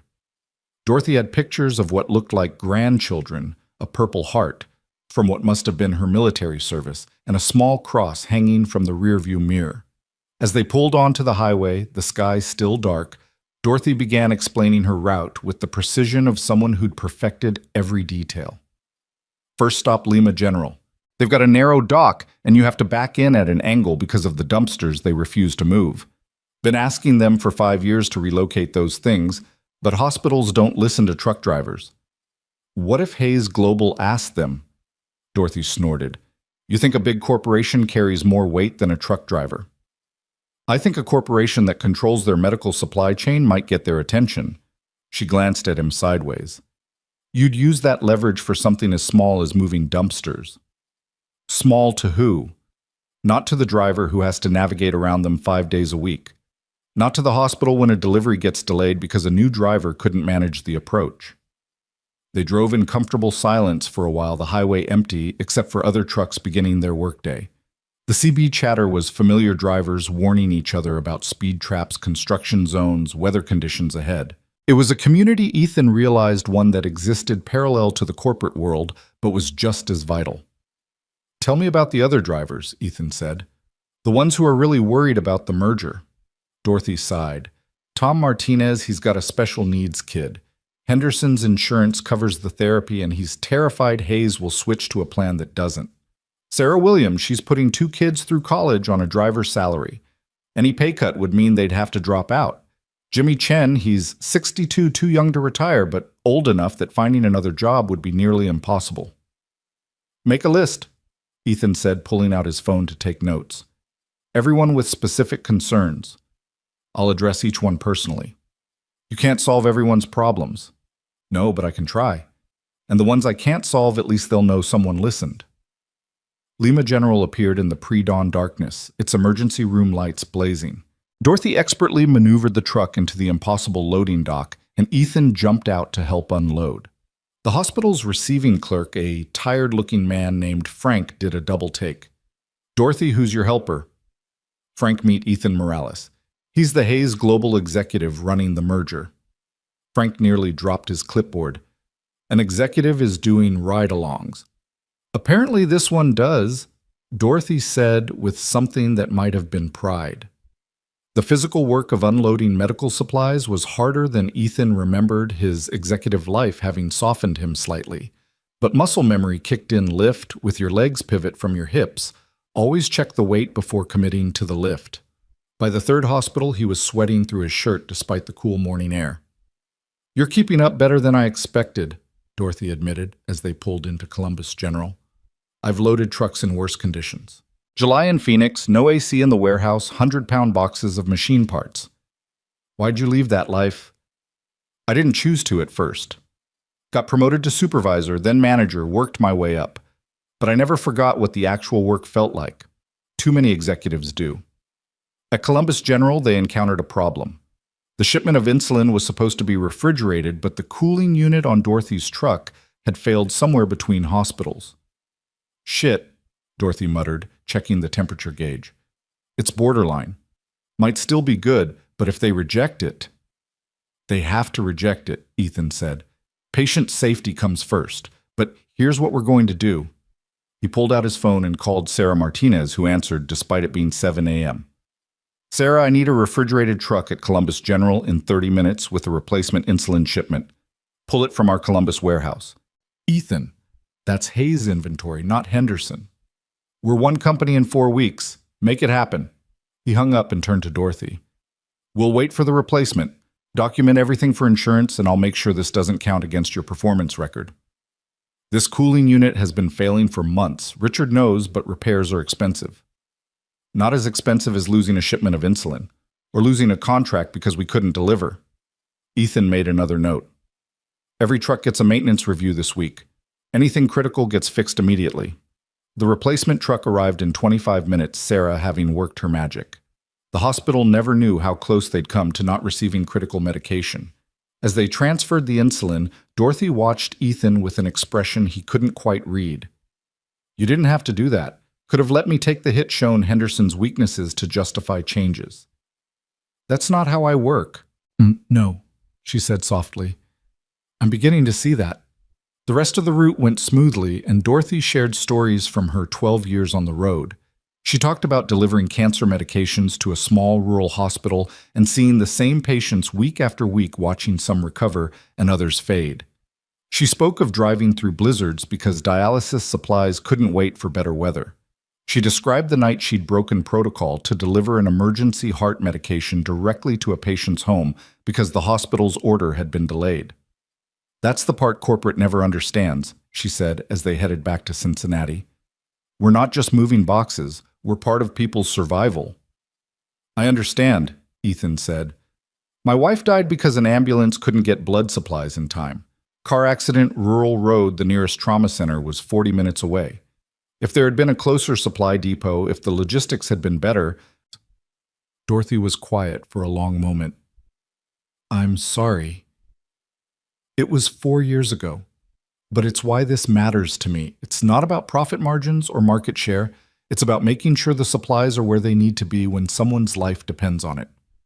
They arrived back at Henderson just after 2 p.m. as Dorothy had predicted. Richard was waiting in the yard along with several other drivers who'd apparently heard about the ride-along. How'd he do, Dorothy?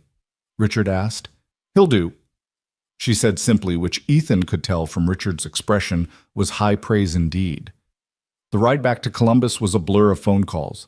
The insulin incident had revealed systemic maintenance issues throughout Henderson's fleet.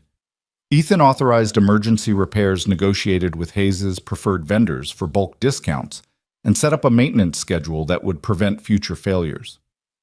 You're spending a lot of money, Patricia warned him during one call. I'm preventing a lot of problems, he countered. What's the cost of losing a hospital contract because we can't deliver? What's the cost of a driver getting hurt because equipment failed?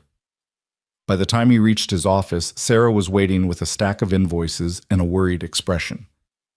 Ethan, you authorized almost $200,000 in repairs today. I did.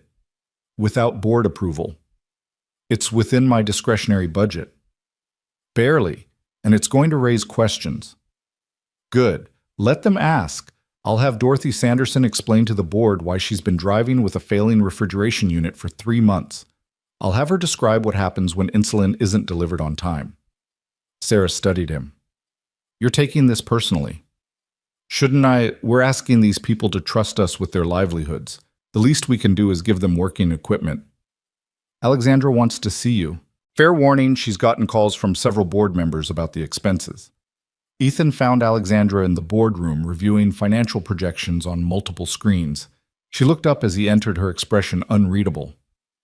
$200,000 in 1 day, she said. It would have been more, but I negotiated bulk discounts. Explain. Ethan laid out what he'd seen, the deteriorating equipment, the safety risks, the potential for catastrophic failures that could cost contracts and lives. He described Dorothy's professionalism, despite inadequate tools, the other drivers' fears about their futures, and the insulin incident that could have been a disaster. So you made a unilateral decision to fix everything immediately. I made an executive decision to prevent future crises rather than react to them. Alexandra was quiet for a moment, then smiled. Good. That's exactly what I hired you to do. But next time, give me a heads up so I can prepare for the board's phone calls. There's something else, Ethan said. The Rural Medical Initiative, I want to expand it. Not just integrate what Henderson has, but actively pursue new contracts with rural hospitals. There's a network of 63 critical access hospitals across 5 states that are underserved. If we can guarantee reliable delivery at competitive prices, you're talking about a massive expansion. I'm talking about saving lives while making profit. The two don't have to be mutually exclusive. Alexandra pulled up a map on one of the screens. Show me. For the next 2 hours, they worked through the proposal. Ethan had done his homework, demographics, distance analyses, competitive landscape projected revenues and costs. But more than numbers, he had stories from Dorothy and the other drivers' real-world intelligence that no market analysis could provide. The board will want hard numbers, Alexandra said. I'll give them those, but I'll also give them something else, the moral argument. Hayes Global can be the company that ensures no rural hospital runs out of critical supplies. That's not just good business, it's good citizenship. You're going to make that argument to a room full of investors who only care about returns. I'm going to make them understand that returns come from reputation, and reputation comes from reliability. Every rural hospital we serve becomes a reference. Every small town we reach becomes a market foothold. Let our competitors fight over the big city contracts. We'll own everything else. Alexandra stood walking to the window that overlooked the city. The board meeting is in 3 weeks. You'll have 15 minutes to present. I'll need 30. You'll have 15. Make them count. As Ethan left her office, his phone rang. It was Marcus's school. Mr. Morales, this is Principal Johnson. There's been an incident with Marcus. Ethan's heart stopped. Is he okay? He's fine, but he was in a fight. We need you to come in. The drive to the school was agony, every worst-case scenario playing through Ethan's mind. Marcus had never been in a fight, had always been the quiet kid who avoided conflict. He found Marcus in the principal's office, sporting a split lip and defiant eyes. Another boy sat across the room with a black eye, his parents already present and looking furious. Mr. Morales, Principal Johnson began, Marcus punched Timothy here during recess. He said Dad was a liar, Marcus burst out. He said there's no way a truck driver became a director in 1 week, that Dad was making it up to seem important. Timothy's father, wearing a suit that screamed middle management, snorted. Can you blame him? Does sound far-fetched. Ethan looked at the man, then at his son, then back at Marcus. Did you hit him first? Marcus nodded, ashamed now. I know you said violence is never the answer, but he kept saying you were a nobody, pretending to be somebody, and I got so mad. Mr. Morales, Timothy's mother interjected, your son gave Timothy a black eye. There need to be consequences. You're right, Ethan said, then turned to Marcus. Apologize to Timothy. But Dad, now. Marcus mumbled an apology, clearly not meaning it. Timothy, Ethan said to the other boy, I did become a director at Hayes Global last week. It does sound unbelievable, but it's true. Would you like to see my business card? The boy looked uncertain, glancing at his parents. Ethan pulled out one of his cards, handing it to Timothy's father. Senior Director of Emergency Operations. You can call the main number and verify if you'd like. The man's face went through several expressions before settling on embarrassment. That's not necessary. Marcus was wrong to hit your son, Ethan continued. Violence is never the solution to words, no matter how hurtful. But perhaps Timothy could also apologize for calling me a liar. After awkward apologies all around and a stern warning from the principal, Ethan walked Marcus to the car in silence. Once inside, he finally spoke. You want to tell me what really happened? Marcus's tough facade crumbled. It wasn't just Timothy. A bunch of kids were saying we were poor, that we lived in a bad apartment, that you couldn't really have an important job. And I knew it was true, the poor part, but also not true anymore, and I didn't know how to explain it, and Timothy just kept pushing and pushing. And you snapped. Yeah. Ethan pulled into a parking lot and turned to face his son. Marcus, we were poor. That's not shameful. It's just fact. We're not poor now, but that could change. Jobs can be lost. Situations can shift. What matters isn't what people say about where we come from, but who we choose to be. You chose to help that lady in the rain. And that choice changed everything. But even if it hadn't, even if I'd missed that interview and we were still in the same situation, would that make us less valuable as people? Marcus thought about it.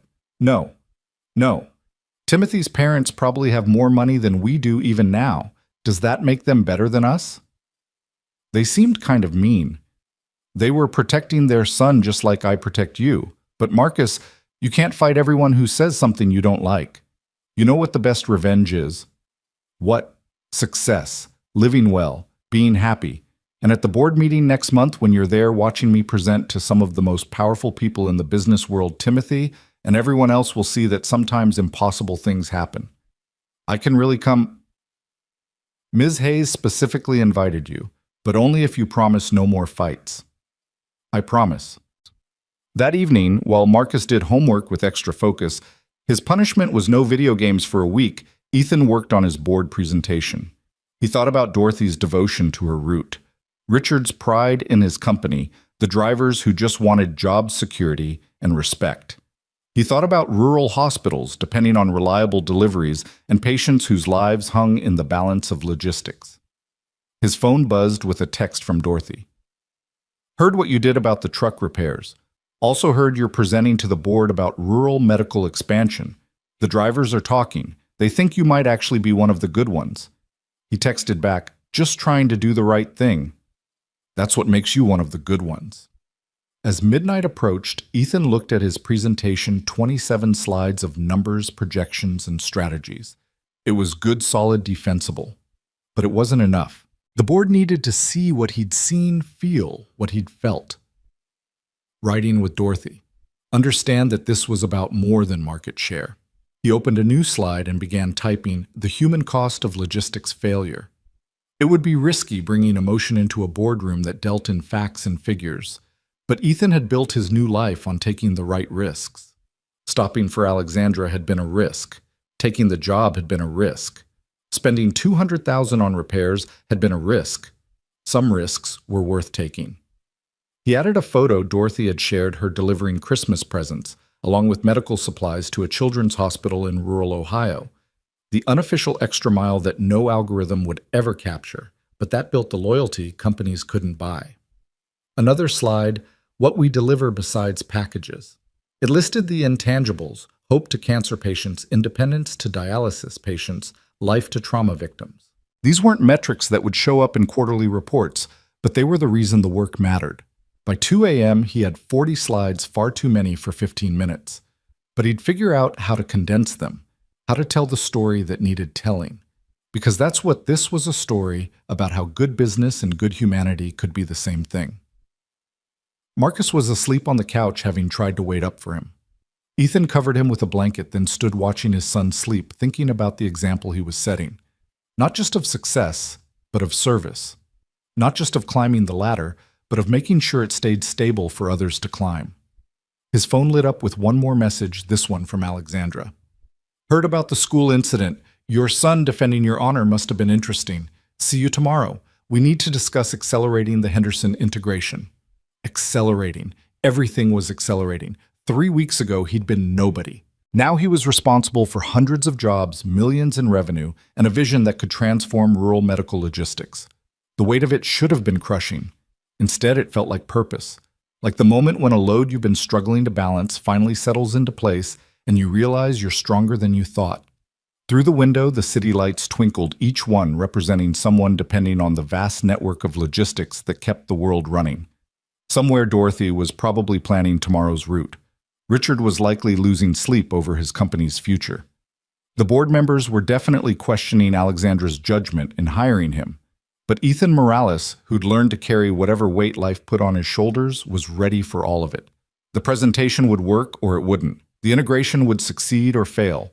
The rural medical initiative would transform the company or become a costly mistake. What mattered was that he was trying with everything he had to build something worthwhile. To prove that a man who'd stopped to help a stranger could change not just his own life, but hundreds of others. To show his son that integrity and success weren't mutually exclusive, that where you came from mattered less than where you chose to go. The radiator had finally stopped its clanging. The landlord had fixed it after Ethan paid 3 months' rent in advance. The silence felt strange, like losing a familiar adversary. But that was the nature of progress. You fixed problems and moved on to new ones. And Ethan had plenty of new problems to solve. Tomorrow would bring integration meetings, personnel decisions, and the constant balance of corporate demands and human needs. But tonight, with his son safe and his purpose clear, he felt ready for whatever storms lay ahead. The boy who'd loaded trucks was becoming the man who coordinated entire supply chains. The single father who'd counted pennies was becoming the executive who authorized millions in spending. The person who'd stopped to help was becoming the leader others looked to for help. It was, as Marcus would say, like being a superhero. Only instead of a cape, he wore a suit he was still getting used to. Instead of superpowers, he had experience and empathy. And instead of fighting villains, he was fighting the indifference and inefficiency that kept help from reaching those who needed it most. The morning of the board presentation arrived with an unseasonable November snow. Delicate flakes drifting past the apartment window as Ethan adjusted his tie for the 5th time. Marcus sat on the bed already dressed in his best clothes, a navy blazer and khakis they'd bought specifically for today. "You nervous, Dad?" Marcus asked, swinging his legs. "Terrified," Ethan admitted, then caught himself. "I mean, a little nervous. Mom used to say being nervous means you care about doing good." "Your mom was smart." Ethan sat beside his son, remembering Lisa's way of simplifying complex emotions into manageable truths. "You remember what we talked about. During the presentation, you need to sit quietly." "I know, Dad. Mrs. Chen already gave me the lecture twice." Marcus grinned. "She also said to imagine everyone in their underwear if I get bored. Mrs. Chen said that she says it works for her at her senior center meetings." The drive to Hayes Global felt different this morning. The security guard waved them through with a respectful nod, and Ethan's reserved parking spot, still surreal to have one, was clear, despite the accumulating snow. As they walked through the lobby, several employees recognized him and offered encouraging smiles. Word had spread about the Henderson integration, about the truck repairs, about the executive who actually rode along on delivery routes. Patricia met them at the elevator, her usually composed face showing hints of concern. "The board members are already gathering. Richard Henderson arrived an hour ago. He's been talking to them." "Talking about what?" "The integration. He brought Dorothy Sanderson with him." Ethan's stomach dropped. If Henderson was having second thoughts, if he was poisoning the board against the expansion plan, where are they? "Executive Lounge, 35th floor." "But Ethan, your presentation isn't for another hour." He was already moving toward the elevator, Marcus hurrying to keep up. "Keep my time slot. I'll be ready." The Executive Lounge was a space Ethan had never entered, all leather and mahogany oil paintings of previous CEOs watching from the walls.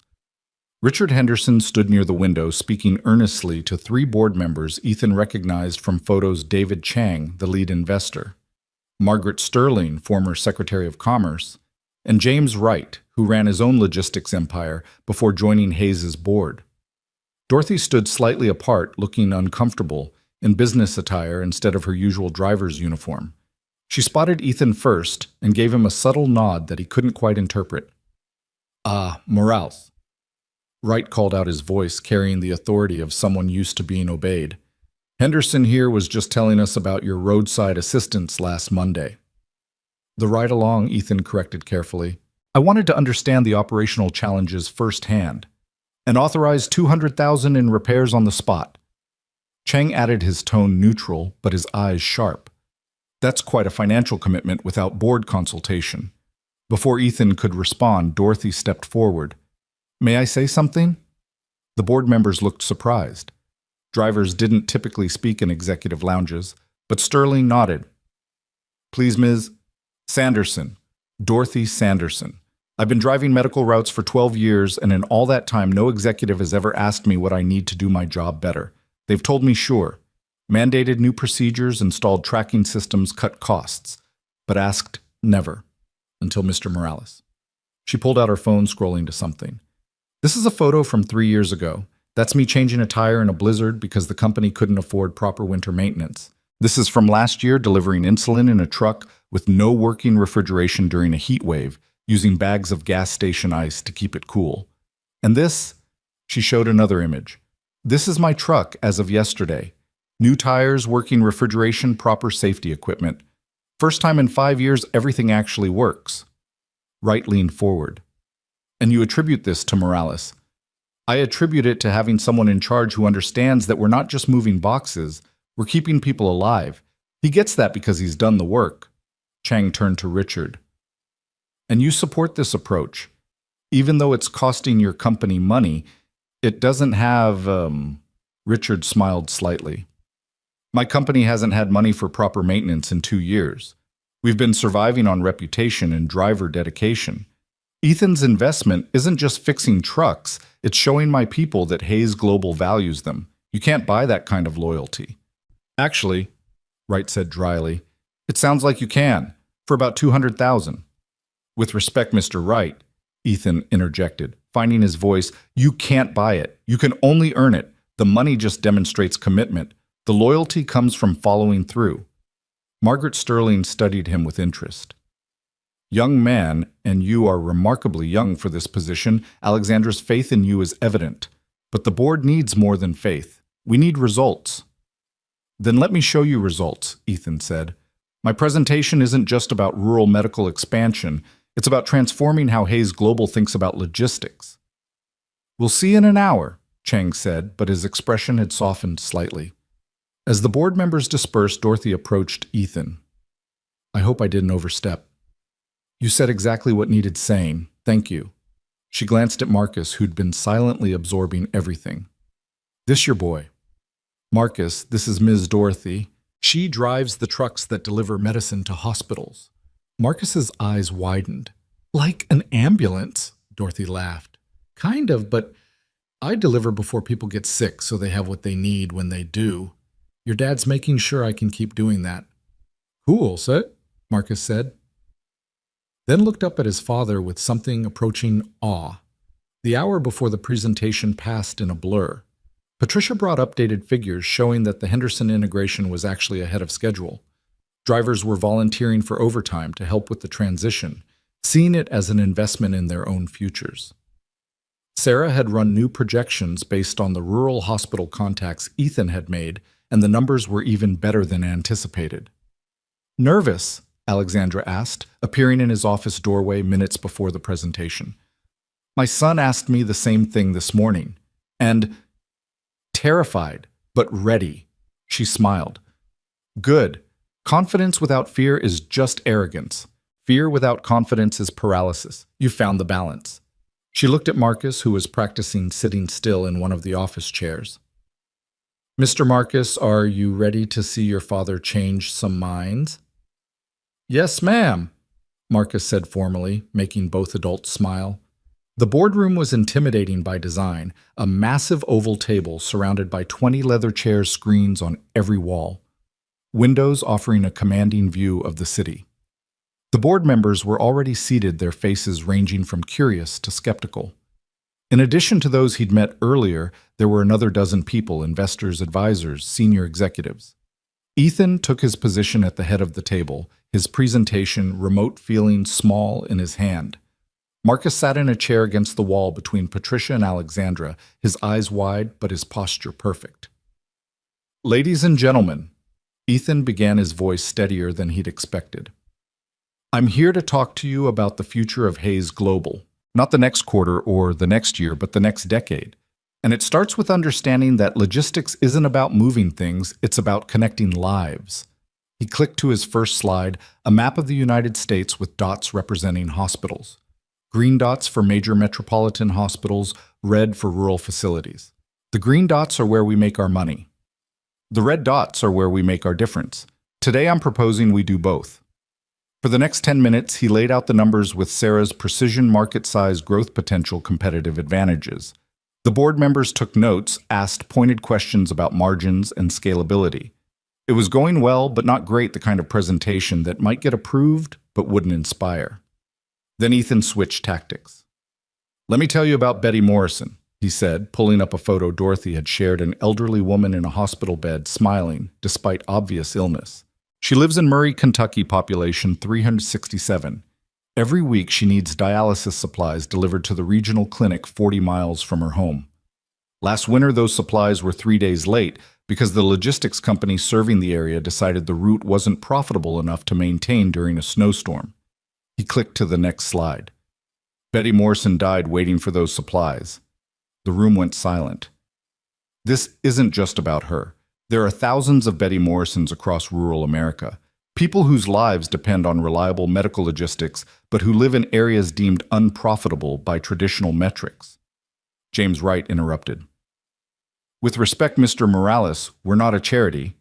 We have obligations to our shareholders. You're right, Ethan agreed, surprising him. Which is why I'm not proposing charity. I'm proposing strategic market domination through service excellence. He pulled up his financial projections. Rural hospitals are desperate for reliable suppliers.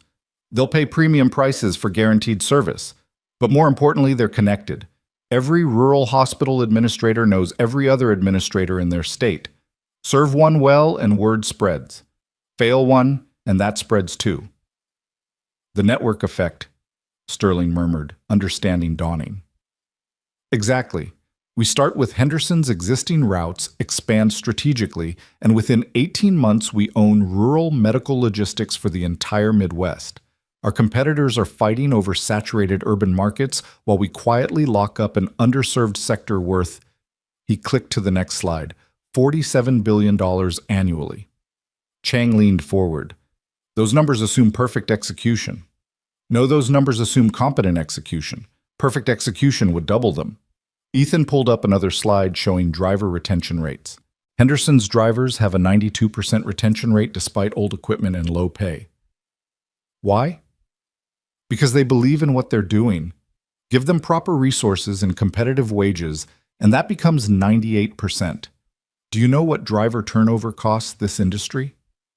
About $8,000 per driver, Wright said. Multiply that by the thousands of drivers we won't have to replace, and the investment pays for itself. But there's something else, something that doesn't show up in spreadsheets. He clicked to a photo of himself from the week before, muddy, exhausted, helping Dorothy unload supplies at Columbus General. This is me last Monday. I could have sent someone else to do the ride-along or skipped it entirely. But leadership isn't about giving orders from a boardroom. It's about understanding the reality of the work. Every driver who saw this photo, and trust me, Dorothy, made sure they all did knows that management understands their challenges. That's worth more than any retention bonus. Margaret Sterling spoke up. You're proposing a fundamental shift in how Hayes Global operates. Less focus on automation and efficiency, more on human elements. I'm proposing we recognize that humans are our efficiency. A computer can plot the fastest route, but it can't know that the loading dock at Lima General floods every April, or that the night supervisor at Columbus Memorial always needs supplies by 10 p.m. for the morning shift. Our drivers know these things. They are our competitive advantage. What about scalability? Another board member asked. This high-touch approach works for Henderson's size, but Hayes is 20 times larger. Which is why we're creating a hybrid model. Technology handles what it does best. Routing optimization, inventory management, predictive analytics. Humans handle what they do best, relationship building, problem solving, last-mile adaptation. We're not choosing between efficiency and humanity. We're combining them. Alexandra stood. If I may add something, 3 weeks ago, our entire East Coast network crashed. The technical team said it would take 72 hours to fix. Ethan solved it in 4 hours. Not because he's a better programmer, but because he saw the human solution the computers missed. That's the approach he's proposing company-wide. David Chang had been doing calculations on his tablet. If these projections are accurate, we're looking at a 17% increase in revenue within 2 years. Conservative estimate, Ethan said. It doesn't account for the government contracts we'll be positioned to win. The federal government is mandating improved rural healthcare access. They'll need logistics partners who can actually deliver. Literally, someone quipped, causing a ripple of laughter that eased the tension. James Wright stood walking to the window. Morales, you're asking us to invest millions in an unproven strategy based on the idea that treating drivers well and serving unprofitable routes will somehow generate profits. I'm asking you to invest in the radical idea that doing the right thing is also the smart thing, that a company's value isn't just its stock price, but its impact on society. that employees who believe in their work perform better than those who just collect paychecks. Wright turned back. And if you're wrong, then we'll still be the logistics company that ensures no rural hospital runs out of critical supplies. We'll still be the employer that drivers want to work for. We'll still be the company that stopped putting algorithms ahead of human lives. Even if I'm wrong about the profits, which I'm not, I'm right about the principle. The room fell silent. Board members exchanged glances, conducting entire conversations with looks and subtle nods. Finally, Chang spoke. We'll need detailed implementation plans, milestone markers, and regular progress reports. You'll have them, Ethan promised. And oversight. This is too big to run without board involvement. Agreed with one condition. Ride along with the drivers, see what they see. You can't oversee what you don't understand. That caused some shuffling and uncomfortable looks, but Sterling smiled. I haven't been in a truck since I was transportation secretary. Might be educational. All in favor of the Rural Medical Expansion Initiative, Alexandra called. One by one, hands rose. Not all of them. Wright still looked skeptical, and 2 others abstained, but a clear majority. Motion carries, Alexandra announced. Congratulations, Mr. Morales. You just changed the direction of a Fortune 500 company. As the board members filed out, several stopped to shake Ethan's hand. Margaret Sterling paused longer. That was one of the most compelling presentations I've seen in 40 years of board meetings. You didn't just present numbers, you told a story. Made us care. It's easy to make people care when you care yourself. She glanced at Marcus, who was trying very hard to contain his excitement. Your son. Yes, ma'am. He's very proud of you. Make sure he stays that way. After everyone left, Marcus launched himself at Ethan. Dad, that was amazing. You were like a superhero giving a speech. And they all listened. They did more than listen, buddy. They agreed to help a lot of people. Alexandra approached, her professional mask slipping to reveal genuine warmth. You exceeded every expectation. The Betty Morrison story, that was brilliant. It was true. Dorothy told me about her. The best stories always are. She looked at Marcus. Your father just secured funding for a project that will affect millions of lives. You should be very proud. I am, Marcus said simply. As they prepared to leave, Ethan's phone rang. It was Richard Henderson. Heard the good news, Richard said. The drivers are celebrating. Dorothy's buying rounds at Murphy's Tavern. You should come. Ethan looked at Marcus. Want to go to a trucker bar? Is that allowed? Today. Today, anything's allowed. Murphy's Tavern was exactly what Ethan expected. Dim lights, worn pool tables, and a jukebox playing classic rock. But it was packed with Henderson drivers all raising glasses as Ethan walked in with Marcus. There he is, Dorothy called out, the executive who got his hands dirty. The celebration was unlike any corporate event Ethan had attended. These were people who measured success in miles driven safely, packages delivered on time, and families supported. They didn't care about stock prices or market shares. They cared about job security and respect. Mr. Morales, a young driver approached nervously. I'm Tyler Brooks. We met at the barbecue. I remember. You were worried about layoffs. Yes, sir. I wanted to say, my wife's pregnant. We found out last week. And knowing my job's safe, that we'll have good insurance, you don't know what that means. I do know, Ethan said quietly. Congratulations on the baby. As the evening wore on, Marcus played pool with some of the drivers' kids, while Ethan listened to story after story. Drivers talked about close calls, difficult deliveries, the satisfaction of knowing their cargo mattered. They spoke of families, mortgages, kids in college, aging parents, real lives that depended on paychecks that Ethan now had the power to protect or eliminate. Heavy is the head that wears the crown, Richard said, joining him at the bar. I'm not wearing a crown. I'm wearing a target. Every decision I make affects hundreds of people. Thousands, actually, once the expansion kicks in. Richard signaled for 2 beers. But here's the thing. You've got something most executives lose. You remember being on the other side. Don't lose that. How do you not lose it? Richard pointed to the room full of drivers. You keep showing up here. You keep your hands dirty. You remember that every spreadsheet represents someone's livelihood. Dorothy approached with someone Ethan didn't recognize, a young woman in her 20s with intelligent eyes and a confident bearing. "Mr. Morales, this is my daughter Angela. She just graduated with a degree in logistics management." Angela shook his hand firmly. "Mr. Morales, I've been following the Henderson integration. Your approach to maintaining driver expertise while upgrading infrastructure, it's exactly what they should be teaching in business school, but don't." "You looking for a job?" Ethan asked. "I had offers from Amazon and FedEx, but after seeing what you're building here, Hayes Global is where I want to be. Send me your resume. We're going to need smart people who understand both the technical and human sides of this business." As the evening wound down, Ethan found himself outside with Marcus, who was fighting to stay awake. "Dad, those people really like you," Marcus said sleepily. "They like that someone's fighting for them. Is that what you do now? Fight for people?" Ethan thought about it. 3 weeks ago, he'd been fighting just to survive. Now he was fighting for something larger, for the idea that business could be both profitable and humane, that success didn't require sacrificing integrity. "Yeah, buddy, I guess that's what I do now." The drive home was quiet, Marcus asleep in the passenger seat, the city lights blurring past. Ethan's phone had been buzzing with messages.